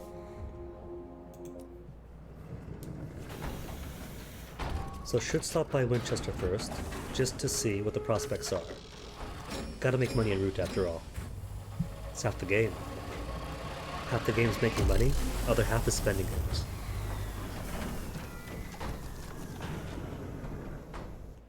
Hence, the wealth ambition this time. Make money and set up future captains.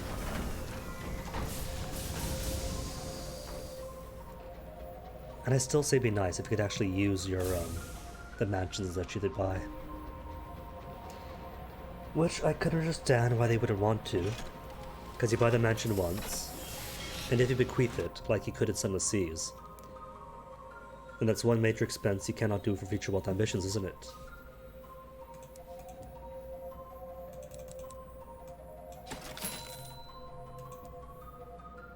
$3 and $5, that's enough. That's plenty to get back. Stories, thank you. Take a factory tour.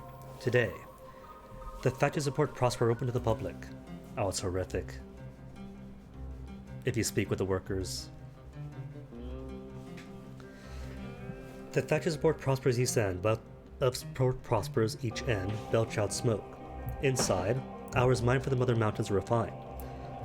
The workers live in tenement blocks adjoining the smokestacks, and are rarely seen on the rest of Port Prosper.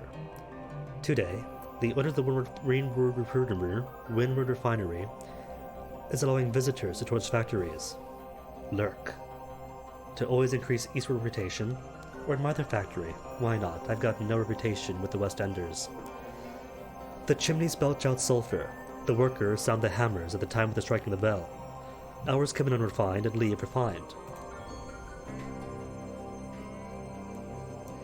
You comment on the harmonies of four, how the soaring vaults of the ceilings reflect the aspiration of the workers below. You declaim how hours spent results in hours saved. The factories are a monument to time well spent. Neither time nor man is wasted here. Your rhapsodies draw attention from the other visitors. Several applaud politely. And now tolerated of the West Enders. In all fairness, it's late. It's like 4 p.m. That's like sleepy time for some people. Clock tower. If I had nectar. If I had nectar, then I wouldn't be stumbling around so much. Okay, let's go then. To Winchester. Get repairs in. Drop stuff off at the bank. See if there's any lone dreadnoughts or monitors.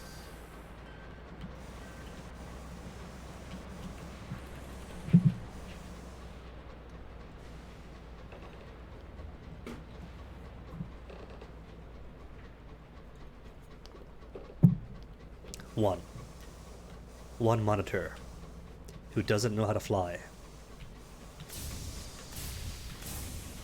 What if I start from totally behind it? That way, if it turns,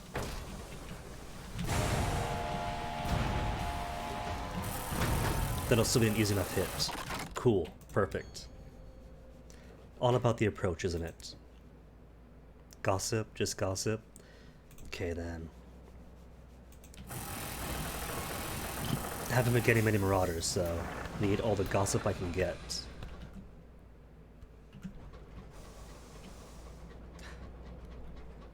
I had the port report already. What port reports do I have?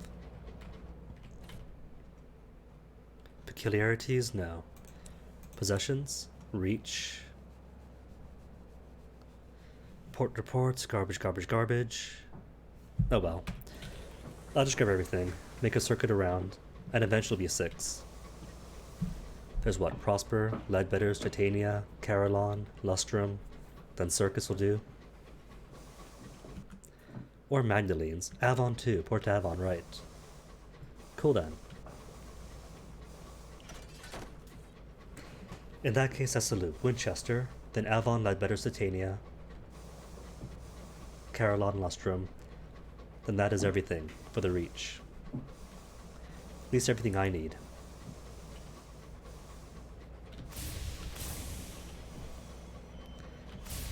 The inscription of the memorial to Nun Rat is dedicated to those brave riders of Faber who gave their lives in the early existence of the heavens. You know what? I never used too many rats when I was in Sun at Sea. The itemy ones that you could use to repair your ship.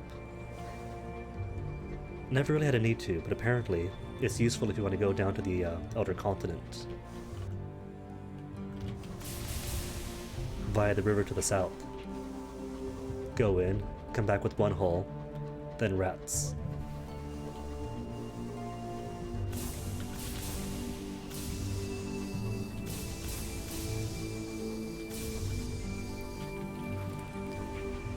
Skywarn Urchin keeps saying there's marauders, but every time she does, there's nothing.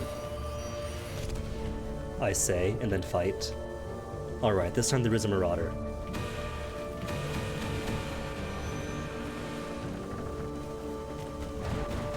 Oh, it's gonna be my hit. Gossip? Come on, give me 2 gossips. Just the one. It's fine though, back up to 23. Excuse me, pardon me, no. To be killed by friendly fire, this late in.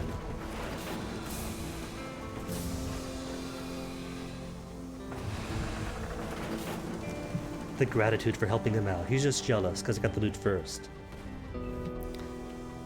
And more combat. Hello, where you at?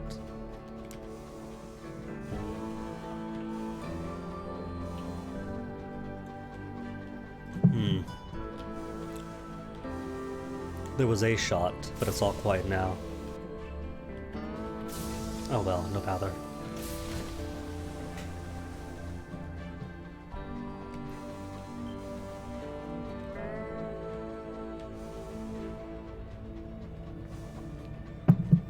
Besides, I might want to get back to Winchester before my fuel runs out.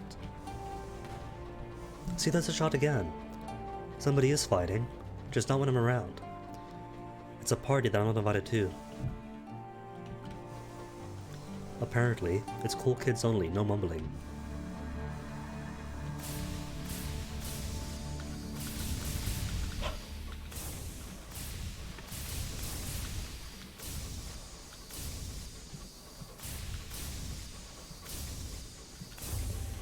No, it's gonna be great.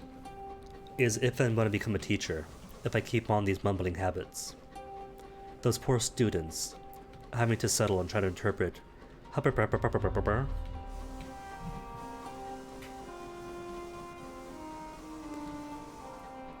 then that's what PowerPoints and videos are for, aren't they? Teacher feels that. Today class you got a video going on. What'd he say? Video? Cool.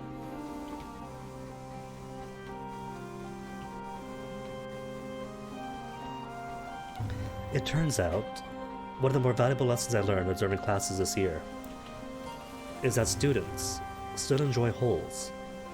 Never saw holes, but they were watching holes, so I got to enjoy holes. What would I teach? In the American paradigm, more along social studies and that giant, broad umbrella. My initial ambitions were for the UK, back when I had a partner in the UK who was going to share the cost and everything. And if, say, crypto goes like $1 billion overnight and I could afford it, then geography is more what I would teach. Considering that out there they're desperate for teachers. And geography is one of those things that they'll, nectar for Caroline, our Sledbetters, cool. That they're especially desperate for.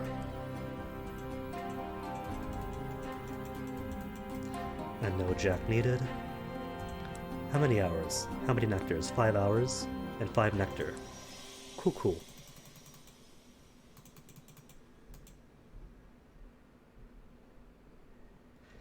Okay then, Licky Market. 5 and 4 should do perfectly. To Port Avon.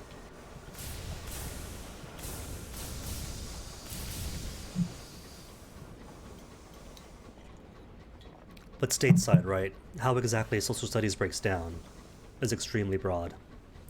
Some history, some economics, some sociology. The school I was watching actually had anthropology, which is incredible. But then again, there are more incredible schools, so it's not exactly the norm.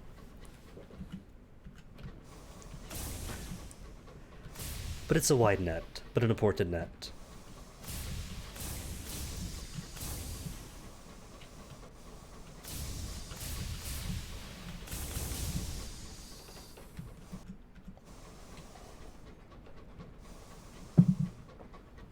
And some days I wonder, like, am I really cut out for this? What if I've been taking too long to get this done, and now I can't do the proficiency test?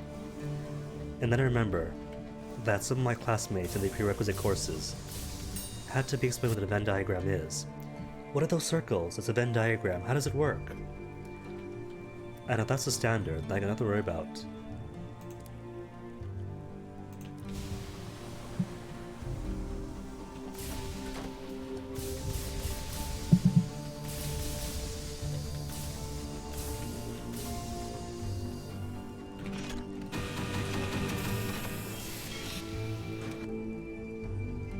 Who to teach to? Oh, high school students. Secondary-ish, you know. Middle school, high school, that range. I figure at that point, right, they're more intellectually interesting. And more importantly, you know, it's not children, so they're not like, you're not just babysitting for half the day. You can be more in-depth with the topics. Fuel? Sure. And that's about when they're more like stressed out than they are as children, you know? Like kids are right, sure. Kids have their drama, they have their friendships and their fights. But the pressure in teenhood is when they especially do need like that mentorship and whatnot. Had a couple of good friends who had to finish their lives a bit prematurely because of all the pressures that come from it. Did I get the port report yet? Oh, right, need gossip first. Got no welcome. No welcome and no tea. There we go, now I got my port report. Onwards then. 2 Ledbetters. Hey, Cantankerry. Is he stuck? Or just idling?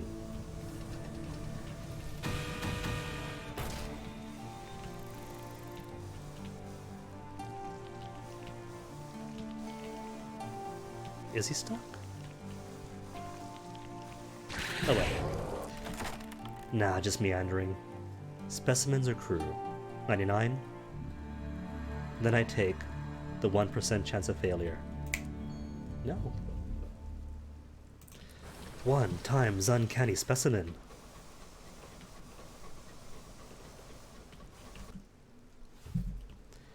Okay, then where to?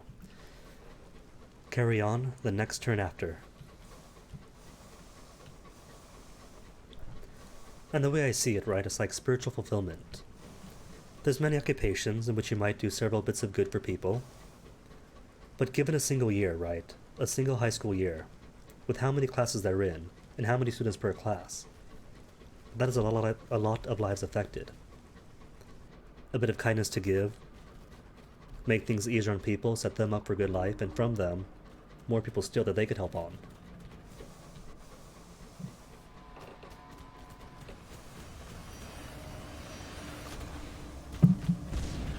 The Titanomachy. I did not know that, no.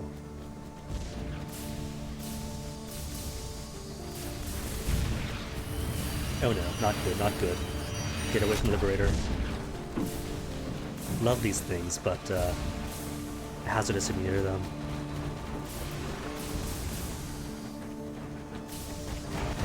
Now who bullies who?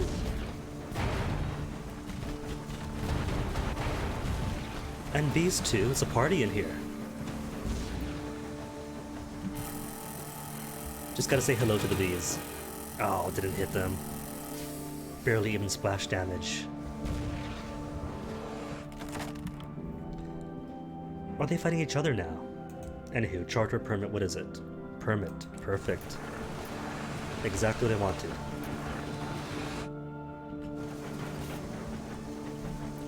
And the bees are still far away then?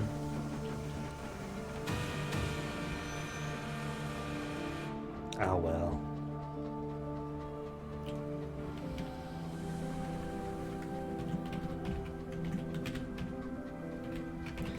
Can't spell today either, spelling or speaking. Where'd those bees go?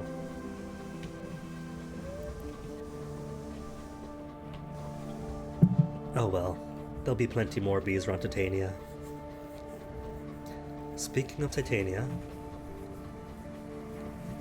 if I go to the Arc exhibit, you're going to get them to what, 30% or 40% of funding to the next level paid for.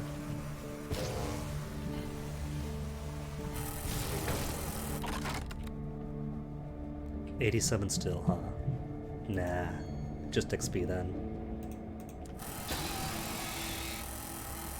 All the more reason to max out.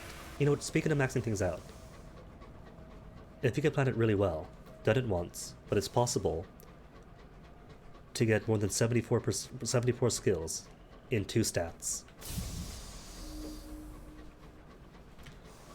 Cool when it happens, but I'm too lazy to replicate it.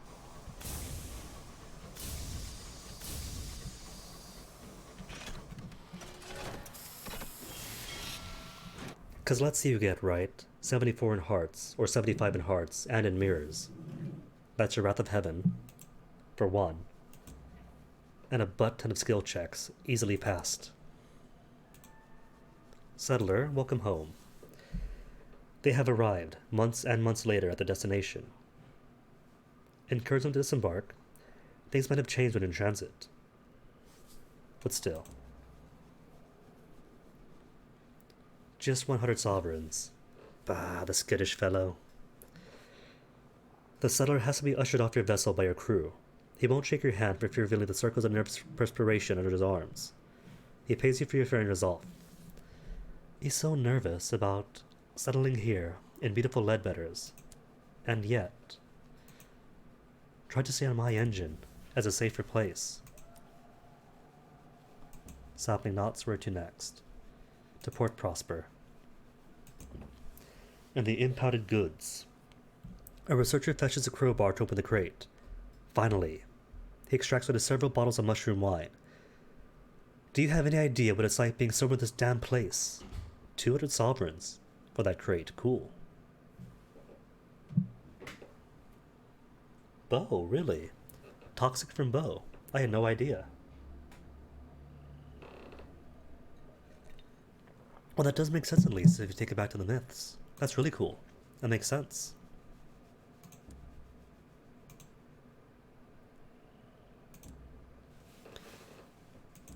And it's been more than 15 days. What's the second set around? The reach contains certain growth-encouraging airs, which I acquired. The captains call it the Peacock Wind. I call it the Breath of God.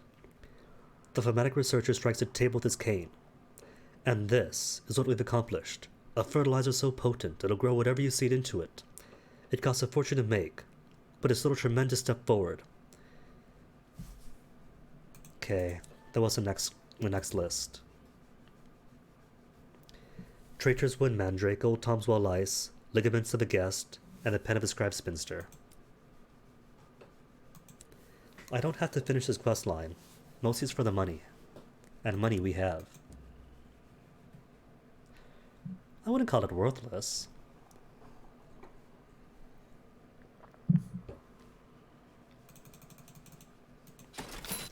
All information, after all, has some use to it. And more hours? Wait a minute. They wanted hours, and they're selling exactly as many hours they needed. No, not as many, but still. 6. Yeah, 6. 6 and 3 for Titania. Then I'll load up on fuel, since Carolon doesn't carry fuel. No, that is right. In Sunless Sea, going to the Iron Republic had the cheaper fuel because of all the double excrement. But apparently not the case here. Apparently, the devils are greedy with their poops now.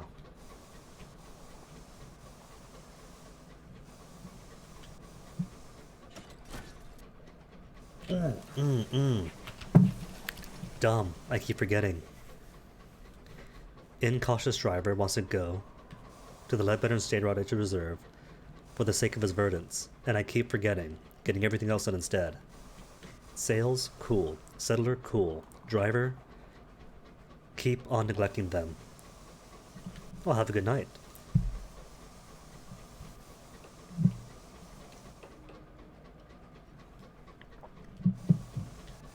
And thanks again for dropping in. And enduring the endless mutterings and stumblings. It's a weekend, so I have the excuse to. Alright, Albert's idle, to the reserve, and now the driver gets to do what he wants to do. The verdancy in their head drives them deep into the wilderness, and their absent-minded captain keeps driving them away from it. Deep in the wilderness stands a mighty tree, shriveled and dry. A fungal growth twists around it, its blooms flecked with purple and black. The incautious driver approaches it, lying down in supplication. The verdant pulses, its buds splitting open and erupting in a spore fall that soon coats the drive in a shimmering of emerald dust. For several minutes, silence. When the driver emerges, their face is crestfallen. It wasn't enough. What I brought was only half the story. It needs more. You escort them back to the train. They should be more coherent after a good meal and a few hours sleep. Quick trip to the reserve, more Sky stories, almost 40. Okay, then now I'll go.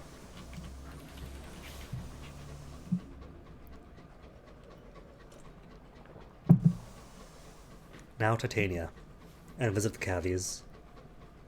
The sad thing is that the only thing the Cavies do, well, there's two things, primarily. Offer you 5 fuel once in your lifetime for free, or the occasional prospect for munitions to maintain their independence.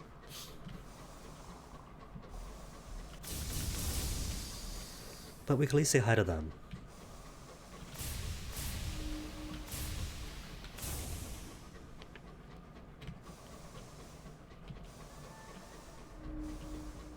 Settlement? Settle yes.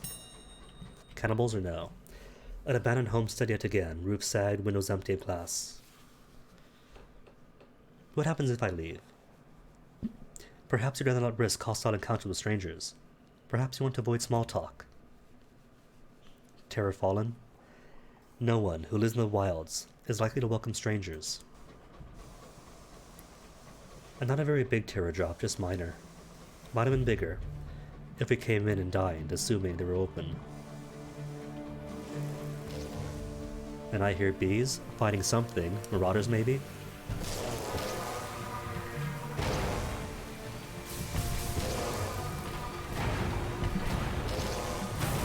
Man, these marauders really are weak.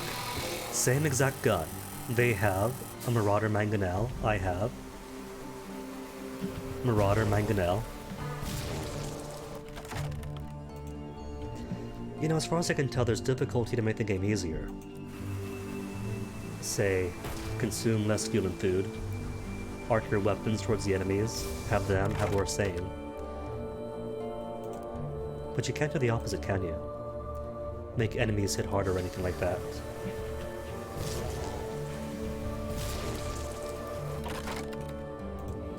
More death hymns, and how much further? Just shy of 9,000, about 8,500.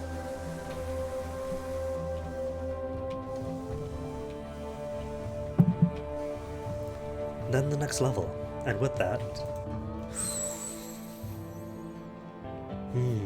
where to focus? Because I do want to get the Wrath of Heavens, even if I can't use it in this captain. Hearts then, maybe? Full focus on hearts? Hearts and maybe mirrors. Or irons. Maybe irons for this one. Just to finish off the driver.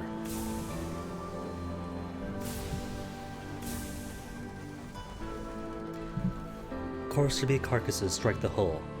The fatalist is settlement size. Titania.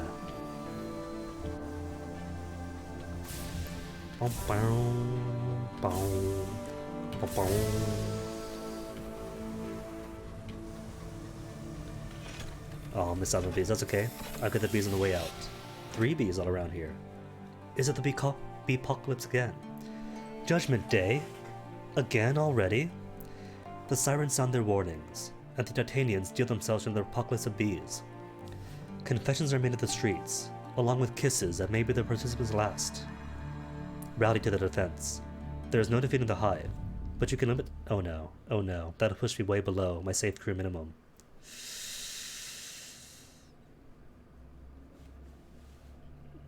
I gotta do it. Just 2 below. The chorus to hive fills the air with stingers and song. The Titanians resist as best they can, as beast they can. Once the hives collect its nectar, and the Titanian's home is ravaged, it leaves again for further parts of the reach. Okay, do repairs, pay it all off.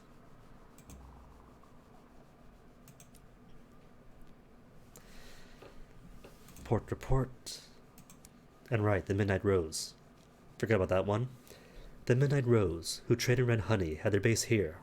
The gloomy middleman wants you to find out why the honey supply is dried up. Somewhere, amidst the garrets and galleries of Titania, hide the Midnight Rose. They make red honey, an old London vice. The manner of its creation is a secret, but it is rumored to require the breed of rose first grown in hell, bees, and memories harvested from caged subjects. Imbibing red honey allows you to live those memories, to ransack the contents of their heart. Ask the incognito princess if she knows where to find them. You have heard that the royal family were enthusiastic devotees of red honey. Perhaps she could help. Oh, honey made me the woman I am today, she says, with a secretive smile. I'd be happy to help. She strides from salon to salon, letting a crowd of adoring poets, artists, and addicts flock to her. Within an hour, she has secured an introduction. A precarious ascent of ladders leads down to the hideout of the Midnight Rose, a spiral of rickety platforms clinging to the great orchid stalk. There, the Rose have constructed an edifice of glass, something between an orangery and a cowshed. It's hummed with bees, and shivered with sobbing. The Midnight Rose are a close-knit coterie that produces precise vintages of red honey. If you want to taste the bleak memories of an orphan, or the excessive or reckless libertine, they are able to provide.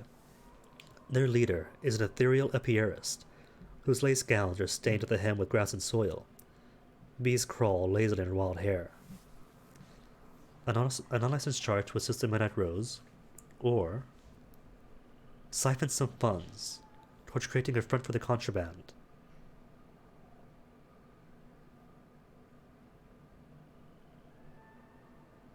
Nah, not siphon funds.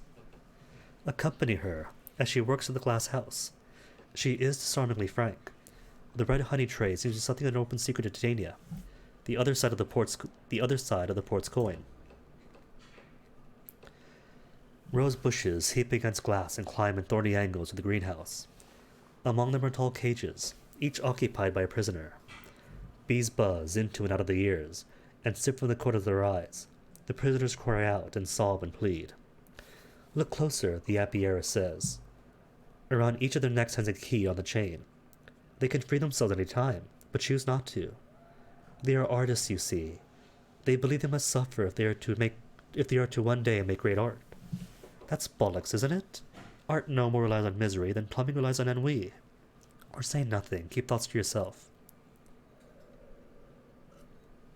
Or compliment her appalling ingenuity. She has, after all, managed to convince her victims they are customers.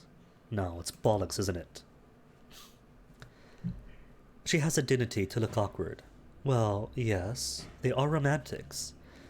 Perhaps telling themselves this lie will give them the confidence to make something remarkable. Think of it as a placebo. The medicine was only water and sugar, but the patient still recovered.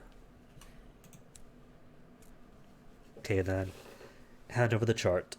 There are paths through the clogging undergrowth of the reach that even this once smuggler turned revenue man won't know. You and the apiarist spend a coffee-fueled night combing your chart, plotting new hidden routes for the courier to use. The way will be dangerous.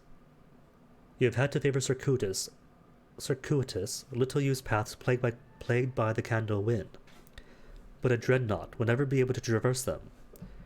The ethereal apiarist is pleased. The gloomy middleman probably won't be, but he might be slightly less miserable. You'd better deliver the good news to him. Okay, and we shall eventually. Art exhibition. What is it now? 40% to invest in Titania? 40%. Cool. Which is what then at this point? $600.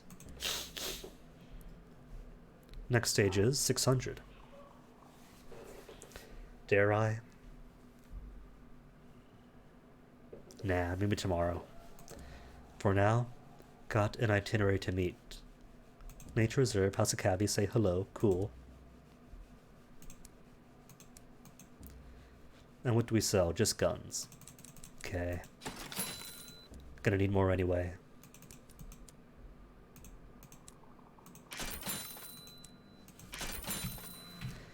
And outwards. First bees. Bristol fashion. Alright, spend a fuel. Bees. Then Carillon.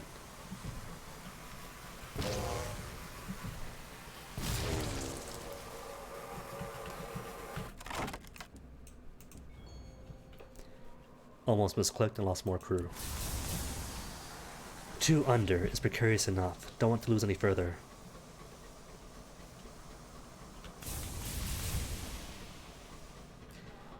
And I like how cavalier it's getting. Judgment Day again already? They're just so used to the bees. Like, yes, it's the end of the world. But again, we just finished the end of the world.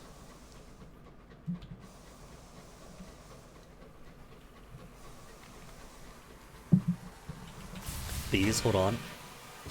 Thank you. And whose setup is that? Oh, that's right, it's Attackity Scout.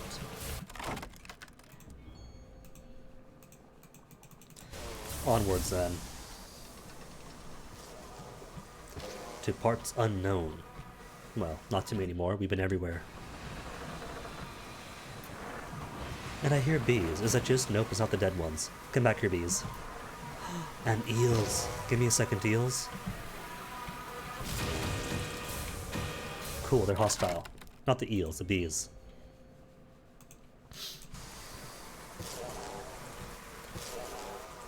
The sunless sky in retrospective makes it sound like the horn is useless, but it really isn't. You honk the horn, things go hostile. So it's got a perfect function.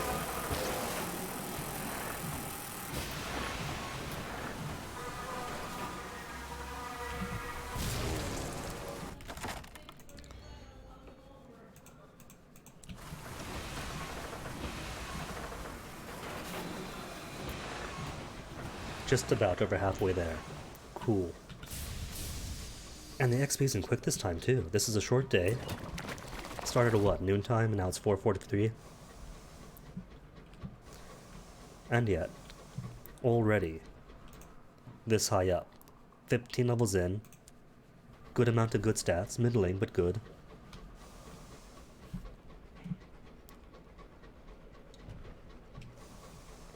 For high-level equipment and high-end quest lines, you want more stats, absolutely. But for most of the game, 50s is cool.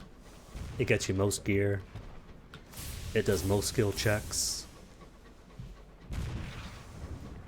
So 50 is a good goal for the early game, for your first few captains.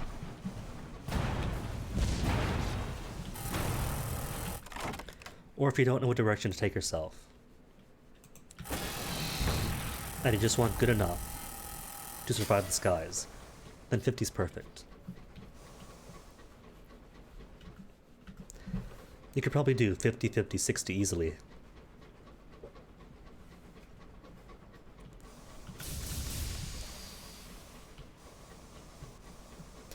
And especially when Sovereign comes out.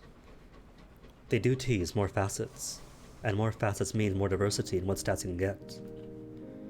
Oathbreaker again. Oh no.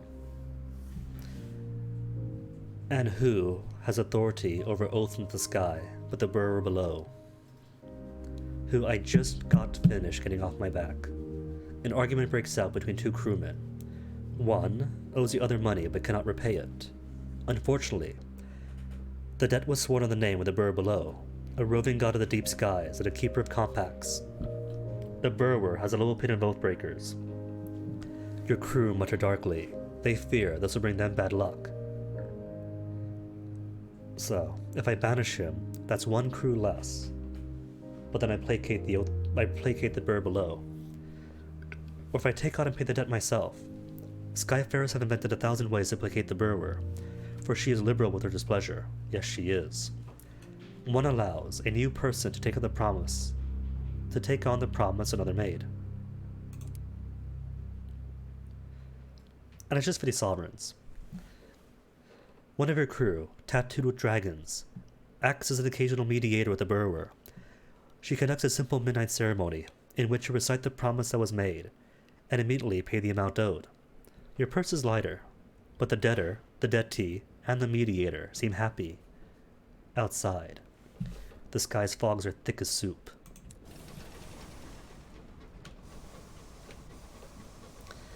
And I think I'll go ahead and do my auntie's stuff here. She has a party going on.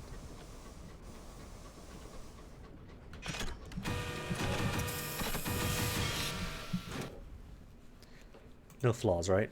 Cool. Soul is flawless. Don't steal.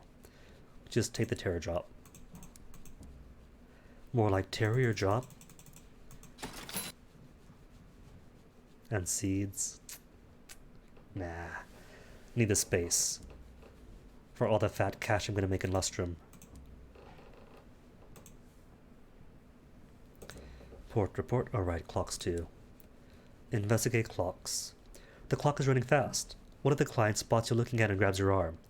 No, she begs, before being dragged away by a pair of expressionless nurses. No more, please. 69% chance correct the time and date. 52 to sabotage. Why not correct it? The presiding deviless is waiting for you outside the clock tower. Already dealing with a new set of prospective patients arriving before the previous pedants have departed. Order them all packed into the brimstone sauna, she tells an assistant, and then lock the door. Horological assistant, second class. To establishment. Attended candlelit soiree with the inconvenient aunt. She insisted that it'll do you good. Come on, she says, a fierce gleam behind her spectacles. Your aunt, chattering constantly, guides you through the ash-gray stone chamber of Carillon. Eventually, you reach the little door, one of the less traveled backways. Your aunt knocks thrice. The door swings open. A severe, scarred old woman peers out. Bunty, your aunt cries happily. After a brief introduction, Bunty ushers you inside. You emerge into the room with a high mirrored ceiling. Its dark padded walls are illuminated by dripping crimson candles. Revolutionaries consort with the ministry auditors. Devils drink with bright-eyed ministers in new sequins. A famous Takati general is highly occupied with the distinguished admiral. What has she brought you to? Look for your aunt. She has disappeared into the crowd. This does not bode well. Nah, mingle, it's a party. Besides, your aunt could look after herself. You introduce yourselves to many personages, some great and good, most borderline criminal. Everyone seems to believe you already know the rules, so you learn a number of surprising things about the information networks of the High Wilderness. Most crucially, the extent to which your frequent contact breeds a certain mutual understanding. Suddenly, you hear the familiar crunch of boiled sweets in your ear. Your aunt has returned. Her expression is aghast. Let's get out of here. I have learned something about a rendezvous at St. Dunstan's. She refuses to say more. St. Dunstan's? Is that in London? I can feel how nasally my nose feels. Like how my ears sound with my nose the way it is. Auntie, what was up? Question your aunt. What's all this about St. Dunstan's? What's got her so sticking up at Carillon? When I was a gal, I used to have been spying for the crown. Now I've been out of trade for years, but I couldn't help but overhear an intriguing conversation. People rarely pay attention to ladies of my age. She gives you a look, as though daring you to disagree. They say revolutionaries helped our government conquer Albion. They mentioned a secret rendezvous at St. Dunstan's between 4 representatives, a new sequencer, a revolutionary, and 2 members of Her Majesty's government. I have got to get to the bottom of this. It is my duty. She touched her chin defiantly. I have friends at Port Prosper who owe me a favor. And we can get lunch. Okay then, St. Dunstan's at Port Prosper. But first, from Carillon to Lustrum.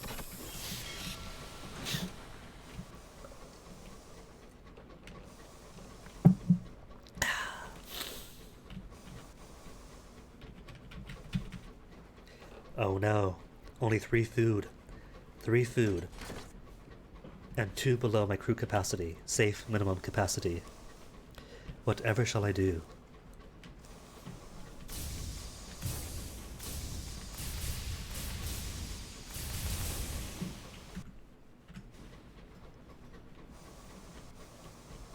Alright, not fret at all. Only major concern right now is making it back in one piece. Hull, fantastic, enemies here, weak and easy. But minimal crew is dangerous.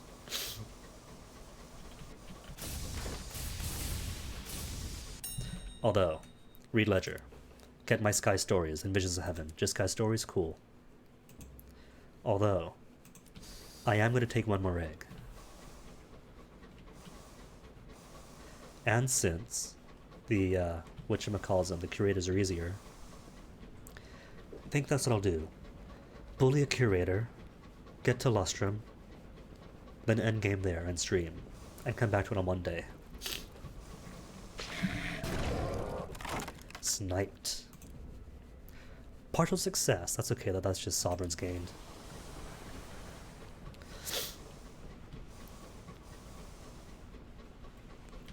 Is that the Candle Wind here in Lustrum? Or we're not here yet.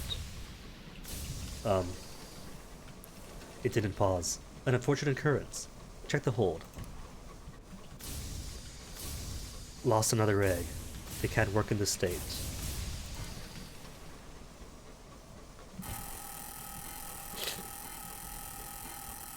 Oh well, even fewer crew.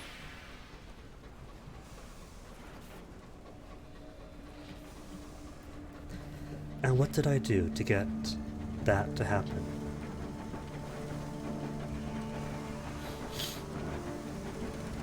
Alright, time is 4:52.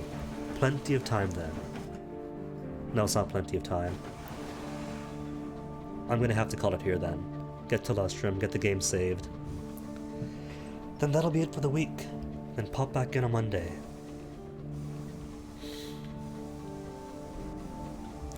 The princess has taken all the blankets. Lustrum is cold. Right, those are the fires, books if you must. And Monday, excitingly, should be less mumbling.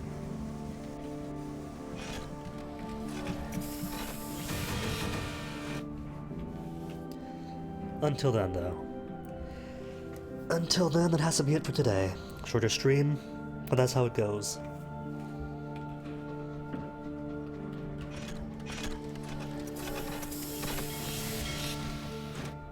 All those noises. Just doing the thing where I undock, dock to make triply sure that it actually saves. And today's gonna be easy. I know exactly who we're gonna host.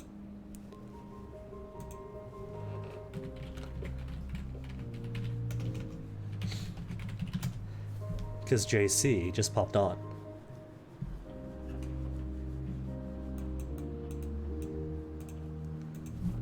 Until then, have a good weekend, and see you all next week.